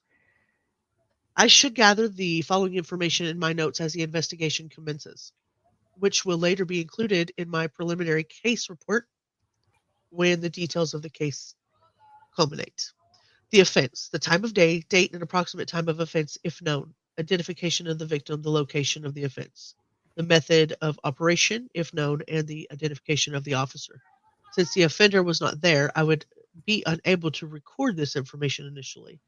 And the specifics of the crime won't be known until confirmed by the crime lab. Getting the approximate time is important and can be indicated by rigor mortis, which sets in at about 12 hours, or putrefaction about 10 to 20 days. All this information will aid me as I attempt to reconstruct the scene of the crime based on the evidence location in relation to its former known position. Okay, now this is the scary part. I don't know. To me, it's scary to just list a list of equipment that you have to have on hand for the investigation. I'm not sure whether he's looking at this as a mind of an investigator, or is he looking at it through the mind of a killer? And that's the scary part of it. It's like, I mean, well, it portrays him as looking at it through the mind of an investigator, but again, I mean, I don't know. This was very well thought out and planned, and I I agree. don't know. It And seems like he's very good at that. 35 millimeter camera or digital camera, portable lighting system, assorted steel tape measures that can reach at least 25 feet, rulers for marking devices, latent fingerprint equipment, gloves to protect the scene from contamination. This will enable that I avoid leaving my latent fingerprints. Forceps and small tweezers, pair of scissors, small saw to take evidence, for example, the drywall, filter paper or small swabs. You also learn this in school. I mean, Yeah. for liquid evidence or trace evidence, various evidence containers for liquid and solids, solid evidence, paper envelopes for physical evidence, evidence tape, casting material for molds, possible fingerprints, or tires, rubber containing for the mixture. A magnifying device should be kept, crime scene tape, protective clothing, boots, covers, eyewear, fiber-free overalls, face masks, hair nets, gowns, and anything that will prevent me from contaminating the scene with things I bring in with me. A blue light with yellow glasses, which makes small trace evidence more visible, can be used to ensure that a photo is taken of all evidence. There can be a very small amount of blood somewhere which wouldn't have.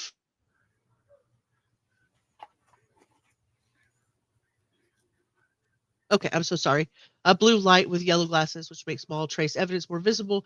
There could be a very small amount of blood somewhere which wouldn't have been sampled, documented, or photographed otherwise. Entering the home for crime scene documentation and initial photography in videography.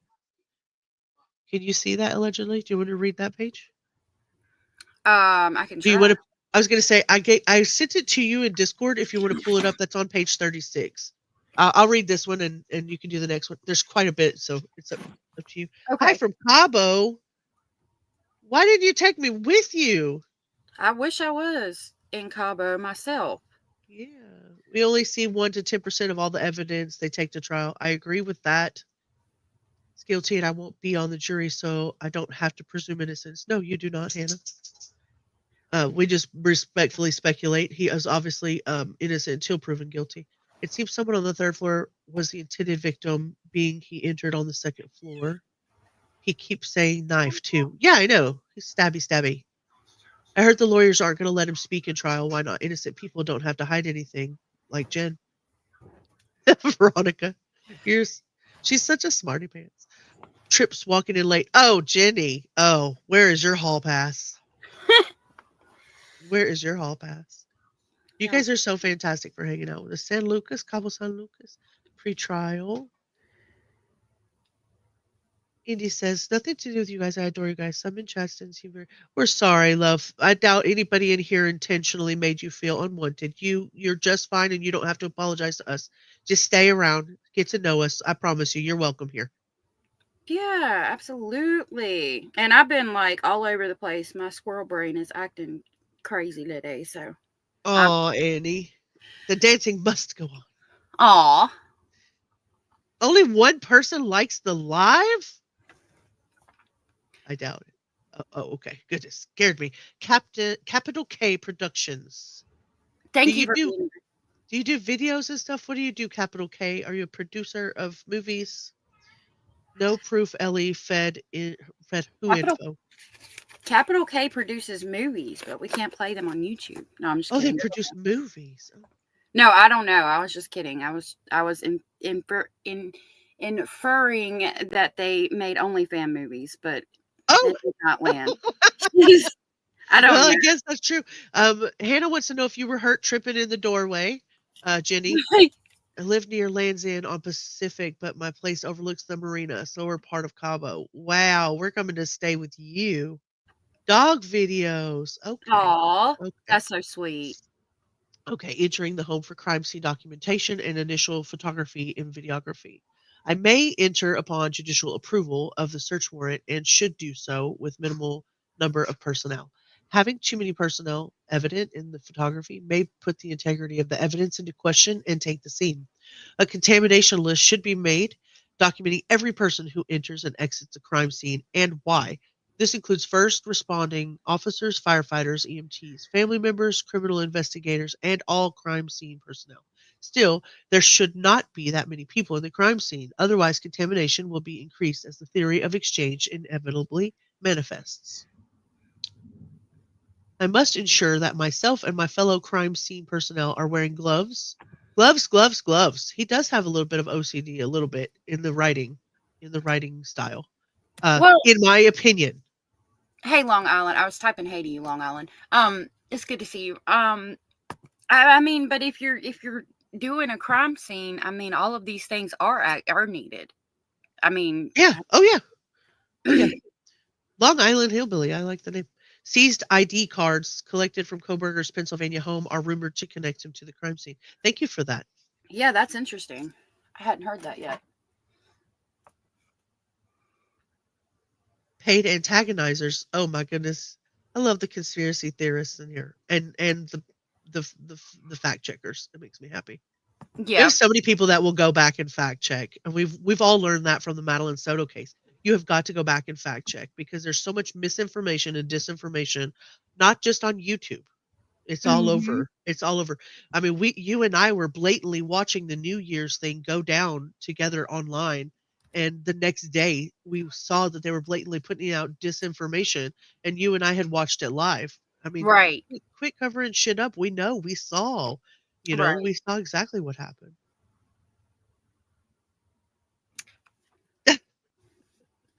Jeff hasn't gotten his first check, Annie, so he's waiting with the handout. Hi, Hannah. Are you waving again, Hannah? Hi. I must ensure that myself and my fellow crime scene personnel are wearing gloves and other protective equipment as to avoid contaminating the scene with latent fingerprints. A fiber-free boot cover would also be ideal to avoid leaving physical footprints or residue from the boot. Anything that is fiber-free and covers the mouth, hair, and overall body would be helpful in avoiding crime scene contamination since hair, saliva, skin cells, and other bodily fluid or cells may be added to the scene, thus contaminating it. Fibers can be left via the theory of exchange and would contaminate the crime scene from its initial state as the offender left it.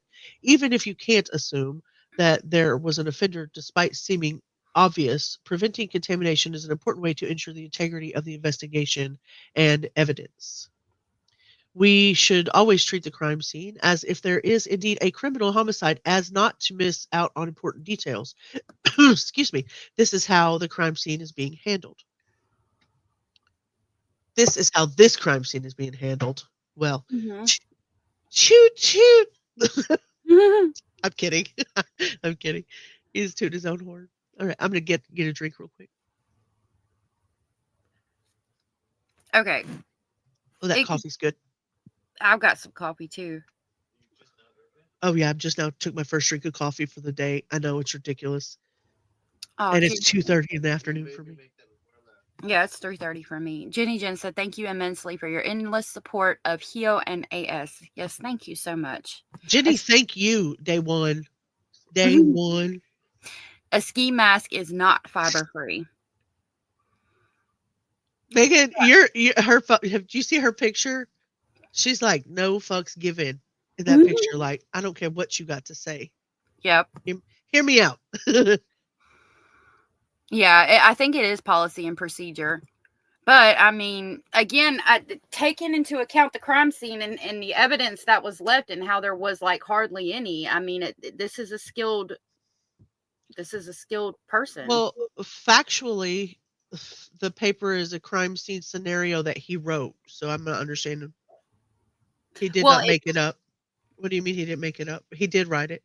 No, like it was needed. Like he had to write a crime scene scenario for a final. Right.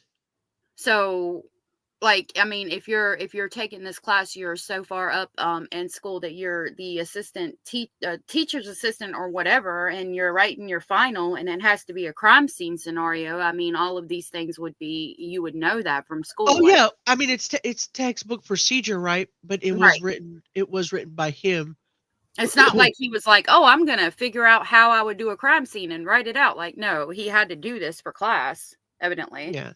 And this is also how many years between DeSales and the crime itself. You know what I mean? So there's a lot more. There's a lot to be. To me, there's a lot to be learned. This came from 5/5/2020, and the homicides occurred when on November 13th of 2022. Okay. So he had this is 2 years before that happened. You know, how much more did he learn and how much more did he study? I think it's just, yeah, like Hannah said, it just proves the knowledge of the crime scenes. Like I said, most of you in here could write this paper. And the Yeah. reason that I think they're going to admit this into evidence is to prove that he was very careful and calculated and would very well be capable of doing something of this nature. He knew what he needed to do. He knew the time that he needed to do it. He knew how to get in, he knew how to get out. He does talk about stabbing a woman with a knife. In this particular one, his scenario is a 35-year-old white female. You know, it's just Mhm. there's a lot of things that they have correlated that they think that it should be admitted into evidence. So I sure hope it is Blue Sapphire. Yeah. He's very knowledgeable. I mean, yeah, it does. The reason it looks like textbook standard is because he did learn it and he took it into consideration. I did very good at medical terminology, and I can write a paper of medical terminology just like one of my professors could have. Sometimes we call teachers that teach the class, you know, just like you guys, teachers that are teaching the class, because we don't know and you're teaching us. Yeah, I think he played it for a while too, Tony, but that's just my opinion on that. Yeah. Just my opinion on that. I'm kind of skipping through a little bit, but you know, there's like I said, there's 70 pages of this. You guys can go back, and I'll leave the link, like I said, in the description box to make sure that you go back and look through it and kind of decipher it on your own and see if you think it has any evidentiary value to the case. My Yeah. opinion, it does.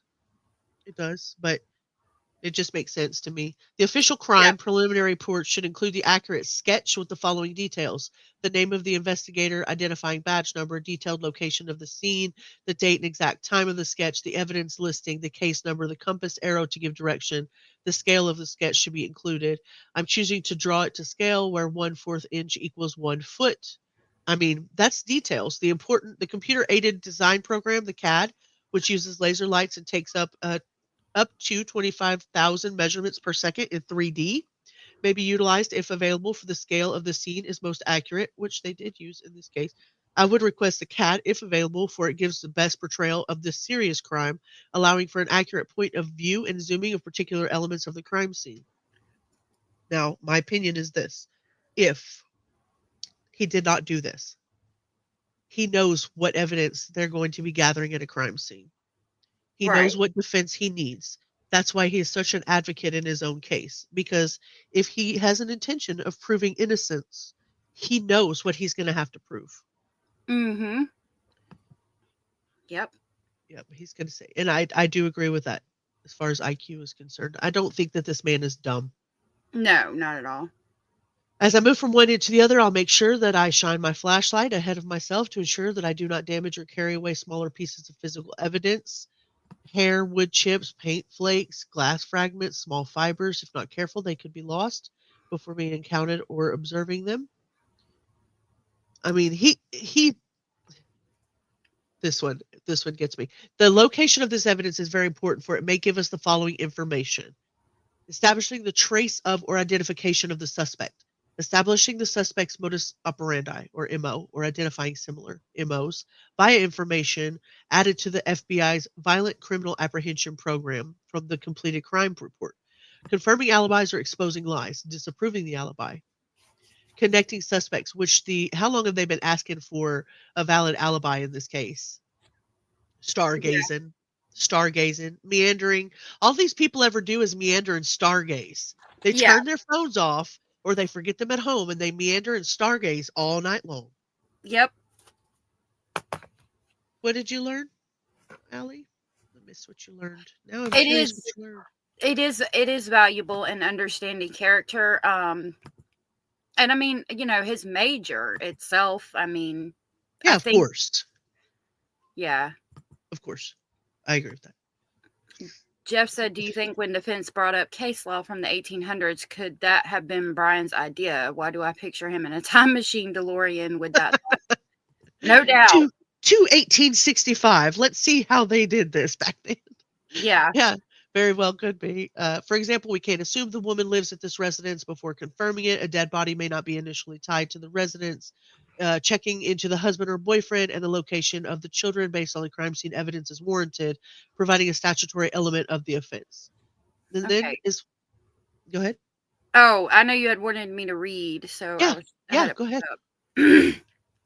I was on the wrong page though. So It was 42. this one is the collection of evidence like crime scene photography, larger okay. Like good gracious. I'm gonna choke first. Okay. That's Like what they say. crime- That's what they say, Blue Sapphire. Yeah, absolutely. Like crime scene photography, larger items of physical evidence are taken first. This includes the disheveled furniture and children's furniture, cell phone and computer, if there, the knife, and the coat hanger. The body will be taken later by CSI with coroner for custody to wait for analysis by a forensic medical examiner trained to perform the autopsy. The knife should be examined for latent fingerprints to be logged separately. Same with the coat hanger, doorknobs around the house, upended furniture, cell phone, and virtually any physical evidence big enough to grab. Crimes of passion are rooted in emotionality and impulsivity. If this is the case, we can likely count on there being latent fingerprints on the doorknob and all over the knife and victim. Smaller items of biological trace evidence, such as hair and fibers from clothing, must be collected using metal forceps or tweezers to avoid damaging the delicate evidence, which may hold significant value in the criminal investigation. Fingerprints and footprints are class evidence to be taken with molds or a fingerprinting kit. Fingerprints should also be entered into AFIS. I should use a swab where applicable to collect fluids or skin cells which contain DNA. The shirt likely contains not only the blood of the woman, but the blood of the possible offender. DNA from biological evidence should be swabbed, placed in a vial, documented in notes and on the container for the evidence chain of custody, and included to be sent to the crime lab. The shirt will later be bagged and taken separately as physical evidence. I should make sure the swab under her fingernails to see if the DNA of the offender is there. She likely dug into their skin. Is there evidence of sexual assault or semen present? The evidence should be marked, swabbed, and collected in a glass vial or cellophane bag. Is there evidence of personation? Did the offender take something, or did the offender display an excessive need for control over the victim as demonstrated by a possible sexual assault and murder?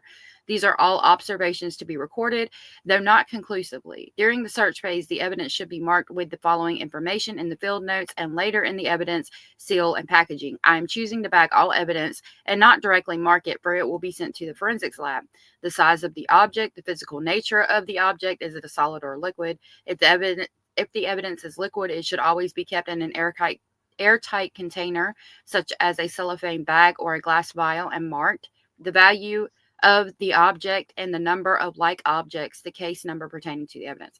So we get, an idea. Again, I find it interesting, but par for the course for this, what he was studying to be in school, Right. I don't disagree. So they have we have two different, and I've heard about this before. I don't know. I know a little bit about Elliot Rodger. I've heard it compared to. I don't know if he actually mentioned anything about Elliot Rodger himself. I don't know much about the incel, comparison. Some say he is. Some say he isn't. He had friends that were girls and girlfriends. So I don't know. As far as that aspect of it, I can't say for sure. I don't know. I would have to verify his girlfriends and see what they had to say about him. Yeah, There's there's on some. that road. He was a teaching assistant, I believe, and there have been a few interviews that said he wasn't always very nice. But let's face it, I'm not always very nice. And I'll be you know, the first to tell you that I'm not nice all the time. and you know, sometimes you get shitty college kids that are paid, you know, to go to school by mom and dad, and they're not very nice either. So Right. yeah, there's no defense or excuse for murder of any kind, no matter what you have. You still have to be held accountable. Right. And for this level, if he is on the spectrum, I could see that. But again, I mean, I related it to like Sheldon from The Big Bang Theory, or like the TV show, the boy who played Norman Bates, and then he plays a doctor with autism. Like, Oh yeah, yeah. while he may be autistic, he is a very intellectual person and definitely knows right from wrong. And no, I'm not. Blue Sapphire has a pro tip for everybody: do not leave your life sheath at the murder house. And I I mean, think there you go. Abella said that she will try and remember that the next time he does or he doesn't. I don't know. I can't vet it, so I won't talk about it. I don't know whether he did or didn't have girlfriends. Megan says that he has had previous girlfriends or girls that are friends. Some say he didn't. So I don't. Me myself, I do not know. Well, duh. Well, duh. The stars at night are big and bright, deep in the heart of Texas. Aw. Yeah, absolutely personal opinions. Absolutely. And you're entitled to them, and I like them. I like them. Are you going on? Oh, no, I mean, we can I think we got the gist of this, Yeah, so we I think can, so. yeah. The We evidence can go on to chain down next. here, outreach to other agencies, compilation of evidence in the preliminary report. Like, he just did pretty good. Okay, this is the affidavit in the return of the grand jury stuff. Dick's Okay. Sporting Goods, certificate of office, and so I mean, this is the DoorDash. Okay. Yep. There's just a lot. There's just a Yeah, there lot. is a lot. There is a lot. The Department of Commerce out of Asheville, North Carolina. Anybody know anybody in Uh-oh. North Carolina? Department of Uh, Commerce. so that's not far from me. That's up in the mountains. Princess said, I think you can be skeptical or even think Koberger is innocent without having to defend that he is necessarily a good person. He can be innocent and participate in icky stuff, or vice versa, right? Well, both things can be true. That's right. Metro PCS. Oh, T-Mobile Metro PCS. Yeah. Nope, they have up there. Okay. State That's of the New cell phone. Jersey. This is for the records for Verizon. What did he have? Like AT&T, Verizon, it. So an Apple iPhone, a red Apple iPhone, an iPhone 12 Pro Max, an iPhone 12 Pro. They must have just all been on the account itself. Oh, I was like, daggum, is he the plug or something? Jeez Louise. Yeah, yeah. And this is where I look to Jeff and Megan to tell me this. So I know that there was a discrepancy in the registration of the car or the license plating in the car. I don't know. I'll have to get your chat to tell me. But I think there was a change in license plates from one time period to another. Is that what happened? Was it license plates? Or was it the actual registration of the car? Hmm. You dipped out to watch Daryl's hearing? Nothing happened? Nothing happened? Thanks for Oh, the yeah. update, LJ. So he changed it from Washington to interesting. So yeah, there's the car. I think he bought an old rental car from Avis. I think that's what that was. The Hyundai Elantra was an old rental car from Avis. His Pennsylvania registration was about to expire, so he registered it in Washington. Thank you, Jeff. I knew you'd know. Okay, because I was wondering if the opposite had happened. I was like, now wait a minute. Was he registered in Washington and then ran to Pennsylvania and like registered everything there? Like, if so we might have a problem. Right. Washington has pretty cool looking licenses. Mm-hmm. All right. So there's the license and driving record. So basically, yeah, that's where we're at on that. I think to me it was a pretty interesting read. Like I said, I'm going to drop it in the description box, and you guys can go over that whenever you want to. Do you want to stay on chat and allegedly to go over the text messages, or do we want to wrap it up for the day? It's up to you. I mean, we can read through the text messages. We've been on for 2.5 hours. If we read through the text messages, that would probably be it for today. Do we have other stuff to discuss another day tomorrow? I mean, there's always stuff to discuss on the case, but it to say that I have it all planned out right now, I don't. Oh yeah. I'm looking and I'm writing down things from the chat as we're going, of things that I definitely need to look and talk about and go over. Some wonder if he didn't time it so that he'd have to change his plates from Pennsylvania to Washington to throw off LA. That's a good. That's good. I'm not sure. I know he got pulled over before and after on the body cam. Yeah, and I have all of that. So I mean, there's still plenty of information to talk about.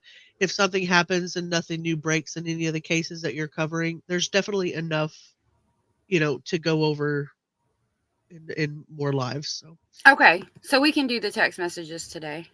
okay, our stars are different, very bright. And, oh, Heather, it's a nice day to bag a roo in Australia. I wish I could bag a baby roo. Oh, Hey, let me be your mommy. That baby roo would kick your bunny all around the house. I would have to keep them separate. Yeah.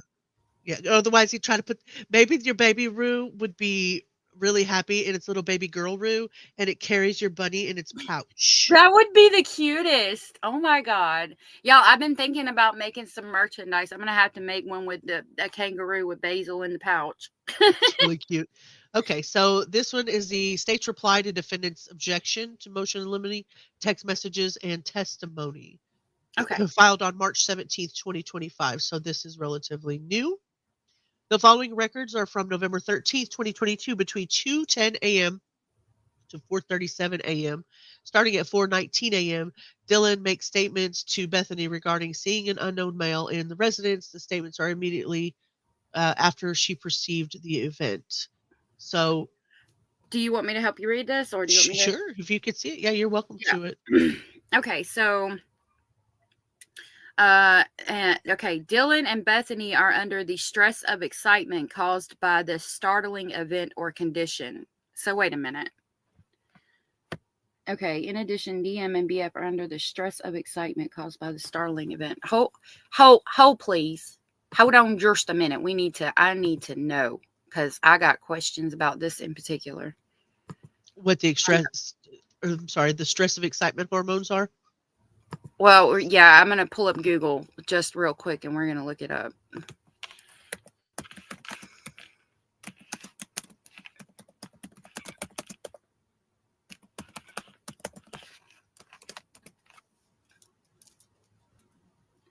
Stress or excitement. No, it's stress of excitement. Yeah, it's stress of excitement. It's a physiological response, so it's stress of excitement. Yeah, it says psychological and physiological responses to a challenging or demanding situation, which can be either perceived as negative, or which would be stress, or positive, which would be excitement, depending on the context and the individual's interpretation. I'm going to read the... Okay, so it says here is a more detailed explanation. Stress is a natural human response and to a perceived threat or challenge, often leading to feelings of worry, anxiety, or tension. It can manifest physically, increased heart rate, sweating, and psychologically, irritability, difficulty concentrating. Excitement, on the other hand, is a positive form of stress. We know that wasn't happening, so I'm not going to read that. The body's response, both stress and excitement, triggers similar physiological responses, including the release of hormones like cortisol and adrenaline, which can prepare the body to respond to a perceived threat or challenge. Okay. Key difference. The main difference lies in the perception of the situation and the associated emotions. Stress is often associated with negative emotions like fear, anxiety, and worry, while excitement is associated with positive emotions. Under stress, your focus often narrows to the potential risk or negative consequences. Hi, Zan. Be careful driving and listening. Hey, Zan. Good to see you. Okay. So it tells us at 2:10, Dylan said to the Uber driver, inquiring if he was driving, and then At the side over here for most of them, it says authority for admission, not hearsay, not for the truth of the matter asserted. Not hearsay, not a statement. Okay. 2:13 a.m. What is that? Ethan to Dylan confirming he was driving. 2:53. EG is the Uber driver. Not Ethan. EG is the Oh, Uber driver. my bad. So the Uber okay. driver said to Dylan that he was driving. So who is M? Madison? Madison Right? Mogan. Okay, thank Madison. you. 2:53, Madison calls her boyfriend. 3:51, No, Dylan no. creates. Bethany Funk calls Bethany. Oh, my bad. Okay, maybe I should be reading this. You're fine. So Madison called Bethany. Madison called Bethany at 2:53. 3:51 a.m. Dylan creates a new contact in her phone. Okay, and then 4:19, Bethany calls Dylan. And it says the record of the call itself is not hearsay since it is not a statement. In addition, Bethany and Dylan should be able to testify regarding what was discussed during the phone call as present tense impressions. So that was just right before Dylan called Xana, and then Dylan called, who's KG? 4:20 a.m. She called. Dylan called Kaylee. Okay, I'm sorry, I was typing. You're fine. So at 4:20, Dylan calls Xana, and then at 4:20, 20 seconds later, she calls Kylie, and then 8 seconds later, she calls Bethany for 41 seconds. So what I'm thinking is that Bethany called Dylan at 4. This is just my speculation. Bethany called Dylan at 4:19 because they heard or saw something, okay? And then Dylan's calling Xana, and then Xana doesn't answer, and then she calls Kylie. Kylie doesn't answer, so she calls Bethany back, and they talk for 41 seconds about whatever it is they saw or heard, and like, what the fuck's going on? 4:21, which is 40 seconds later, as soon as she gets off the phone with Bethany, Bethany tries to call Xana because okay. Let me reiterate. This is my speculation as I'm reading this. I would think that Dylan or Bethany tries to call Xana because when Dylan just talked to Bethany for 41 seconds, she said, I tried to call Xana. I tried to call Kylie. They're not answering. Something's going on. So then they hang up and Bethany tries to call Xana to see if she'll pick up for her. Nothing happens. 50 seconds later, Dylan tries to call Madison back. Okay. And then Bethany calls Ethan. What is that? Ethan Chapin. Okay. At 4:22. Okay. And then 8 seconds later, they start texting because they're probably scared because they've been calling each other to try to tell them what's going on or figure out what's going on. So Dylan's texting Bethany saying no one is answering. What? Look, see, I haven't even read this yet. I'm so smart. And then Dylan says to Bethany, I'm really confused right now at 4:22 and 11 seconds. At 4:22 and 42 seconds, Dylan texts Kylie and says, Kaylee. My bad. I always have fine. trouble with that name in particular. You're fine. There's a lot of little DMs, KGs, BFs, ECs, XKs. Yep. 4:22 and 43 seconds, Dylan texts Kaylee what's going on because she just asked her, said her name. They've tried to call. They don't understand what's going on. 4:23, Bethany sends an outgoing message on Snapchat. And then 4:23, Bethany says to Dylan, yeah, dude, what the fuck? And then 4:23, Bethany says to Dylan, Xana is wearing all black. 4:23, Dylan says to Bethany, I'm freaking out right now. 4:23 and 42 seconds, Dylan says to Bethany, no, it's like a ski mask almost. And then 4:23:48, Bethany said to Dylan, shut the fuck up. And then Bethany said to Dylan, actually, at 4:23 and 51 seconds, at 4:23 and 52 seconds, Dylan said to Bethany, like he had something over for his head and mouth. Okay, so the reason that I believe the excited utterance and the present sense of danger or present sense impression, you and I text. If I text you something that looked like this, you would assume, one, I wasn't paying attention to what I was doing, or I was just hitting the send button without looking to see what I was typing, right? Yeah, I could see that. So she's, she's got something spelled wrong. She's got and spelled wrong, like he had something over is forehead and little and mouth. So she's either like you do, talking to text and sending it just like that, or she's nervous as hell and she's trying to like and send it without proofreading it. Right. Yep. Okay. At 4:24 a.m., Dylan says to Bethany, "Bethany, I'm not kidding. I'm so freaked out." And there are typos, so they're typing faster, freaked out. 4:24 and 7 seconds, Bethany says to Dylan, "So am I." 4:24 and 11 seconds, Dylan says to Bethany, "Phone is gonna die. Fuck." And then 4:23 and 14, Bethany says to Dylan, "Come to my room." And then like a couple seconds later, she says, "Run." And then 4:24 and 27, Bethany says to Dylan, "Down here." And then 4:24 and 39 seconds, Dylan calls Ethan. 4:24 and 58 seconds, Dylan calls Bethany. 4:25 and 16 seconds. So what, are they on the phone for like 15 seconds? Or maybe she didn't answer. Bethany to Dylan. And then 4:27 and 11 seconds, there was an outgoing call from Dylan. And then 4:27, Dylan's messaging on Snapchat. So I'm assuming they have like each other's Snapchats, and she's on Snapchat trying to text them and get them to answer the phone or something.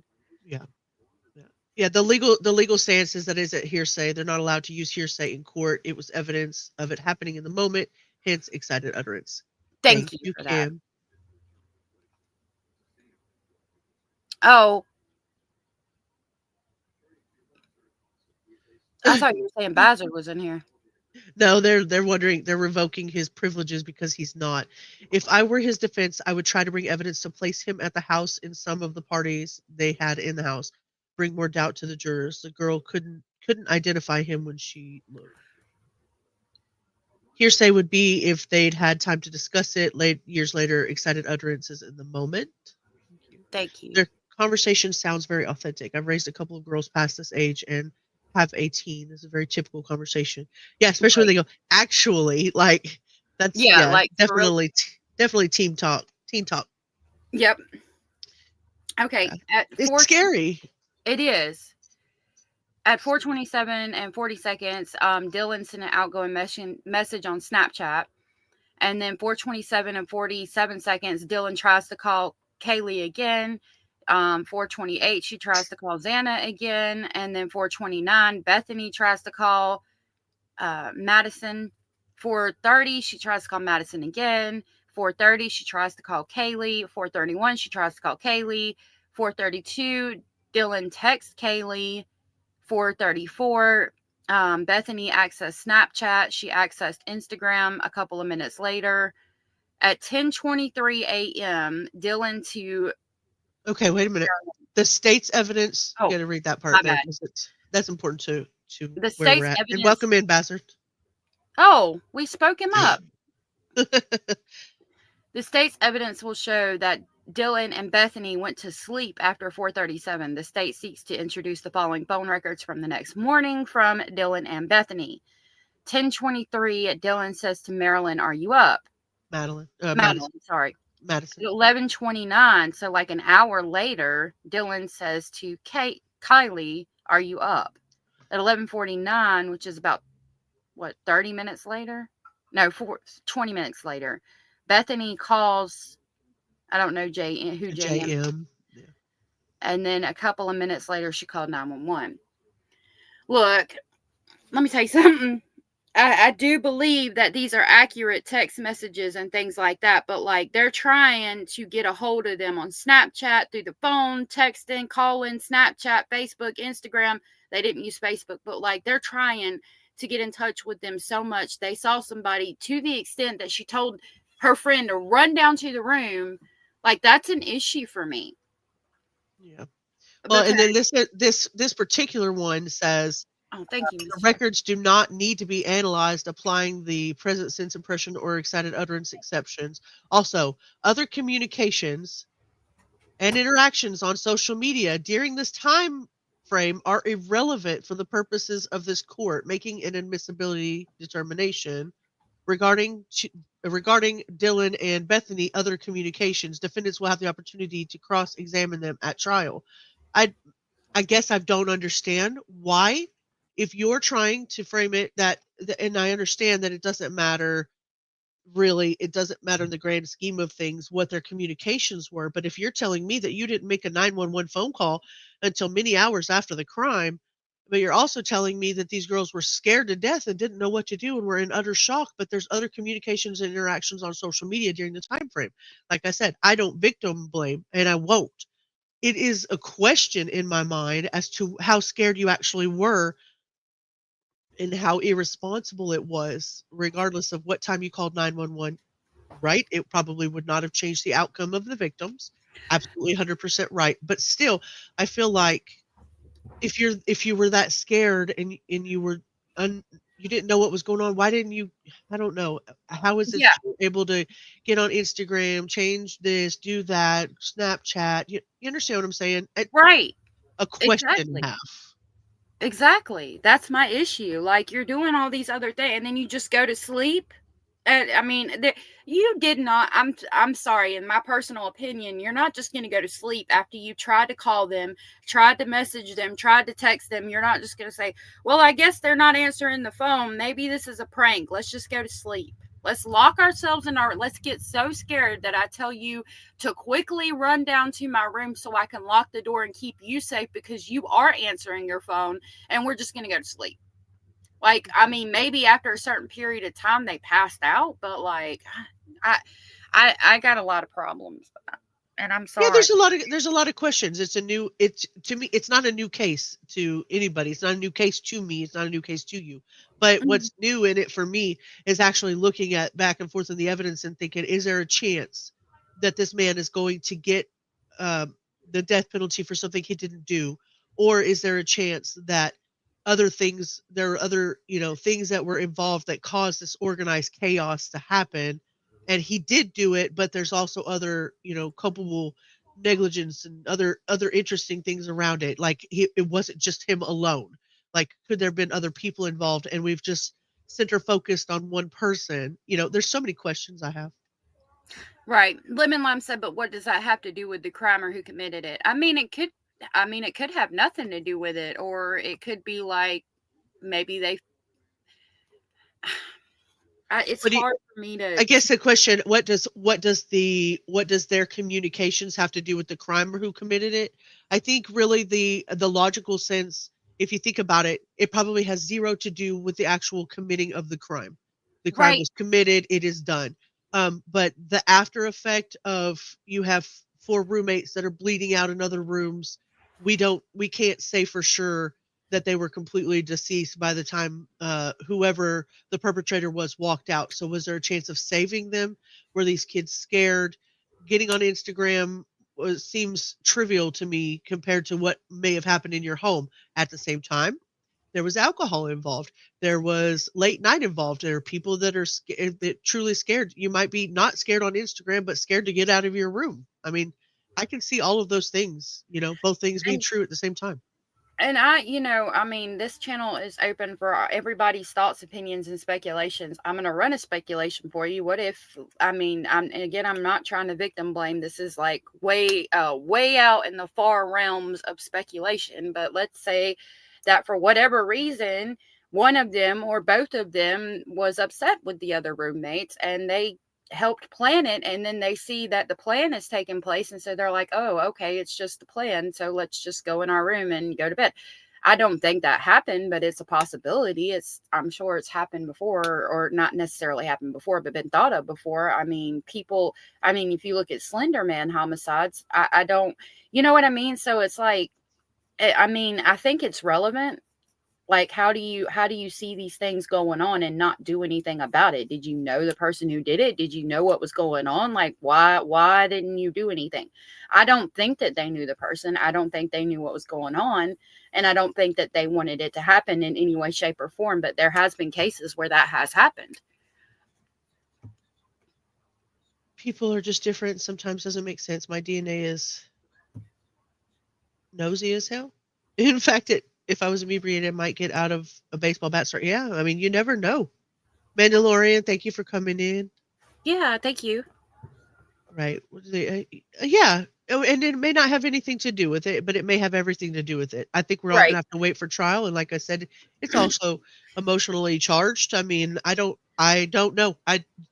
Fair point, Lemon. Fair point.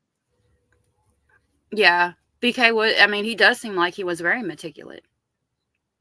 Meticulous. Think he was meticulous? I don't know. I mean, in his writings, he is. Heathen, again, happy birthday to you. Yes. You're not a Jinn? Jinn? Jinn? A Jinn? Oh, yeah, like a genie. Oh, interesting. Oh, a genie, huh? You're getting on, and getting on Instagram would feel normal if you were trying to convince yourself it wasn't that what you thought. Yeah, maybe, I maybe agree. for comfort, I could see that. I would have at least, me too, Indy. I would have at least like gone to check on them after a little while, or like called somebody, something. But I don't know. Like you add alcohol and the fact they were young, there's just a lot. Yeah, they do communicate via phone apps, and yeah, I don't believe that any of them could have survived either. I mean, in the grand scheme of things, they didn't know that. At the time. They didn't know that they wouldn't have survived if they hadn't done if they had done something. Oh yeah, I definitely don't think Bethany and Dylan have anything to do with it. Right. I mean, I was just running a scenario, but like, I don't know. I find it very suspicious. I'm concerned about that. I can see it all of the ways. And that being said, Jeff, and I don't know, did we see it on here? There is other stuff out now, showing other communications and social media stuff. Didn't one of them reach out to their dad? And I don't see anybody talking about calling 911. So I don't know. Bad Girl said it was stated everyone knew about the murders through talk apps amongst the kids before police were called. Wow, I did hear about it, but I haven't looked into it, so I haven't talked on that because I don't know. I don't know. Yeah. I'm interested to hear what their parents advised them to do. Me too. Yeah, they could know how hard it was to prove the crime scene. I mean, it was a party house. People were in and out. Bryan himself could have been in and out, right, over and over and over. I think somebody had said yesterday that they do think it was that he had been and visited the house. So that being said, yeah, it's probably very hard to prove. I mean, how many different DNA samples and fingerprints and footprints and everything else were in the house, being as it was a party house. Yeah. Interesting. Okay.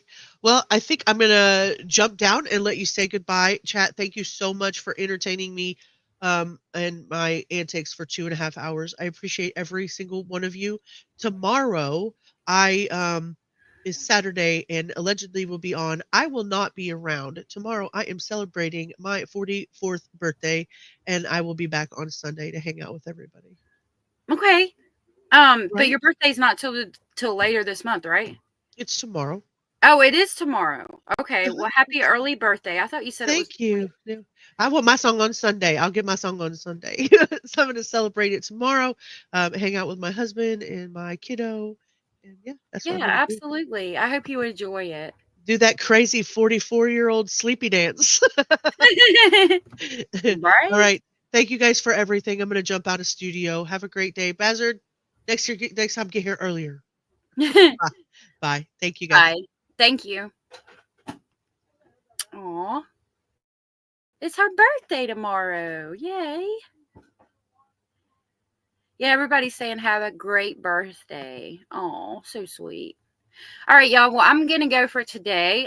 Thank you all for being here, and thank you all for your support. You guys are amazing. If you haven't hit the thumb up on Hio's channel, please do so, and please hit the thumbs up over here as well. I will see you all tomorrow. I hope y'all all have a good day. And if you have not been told, you are important, you are special, and you are loved. I'll see y'all tomorrow. Bye.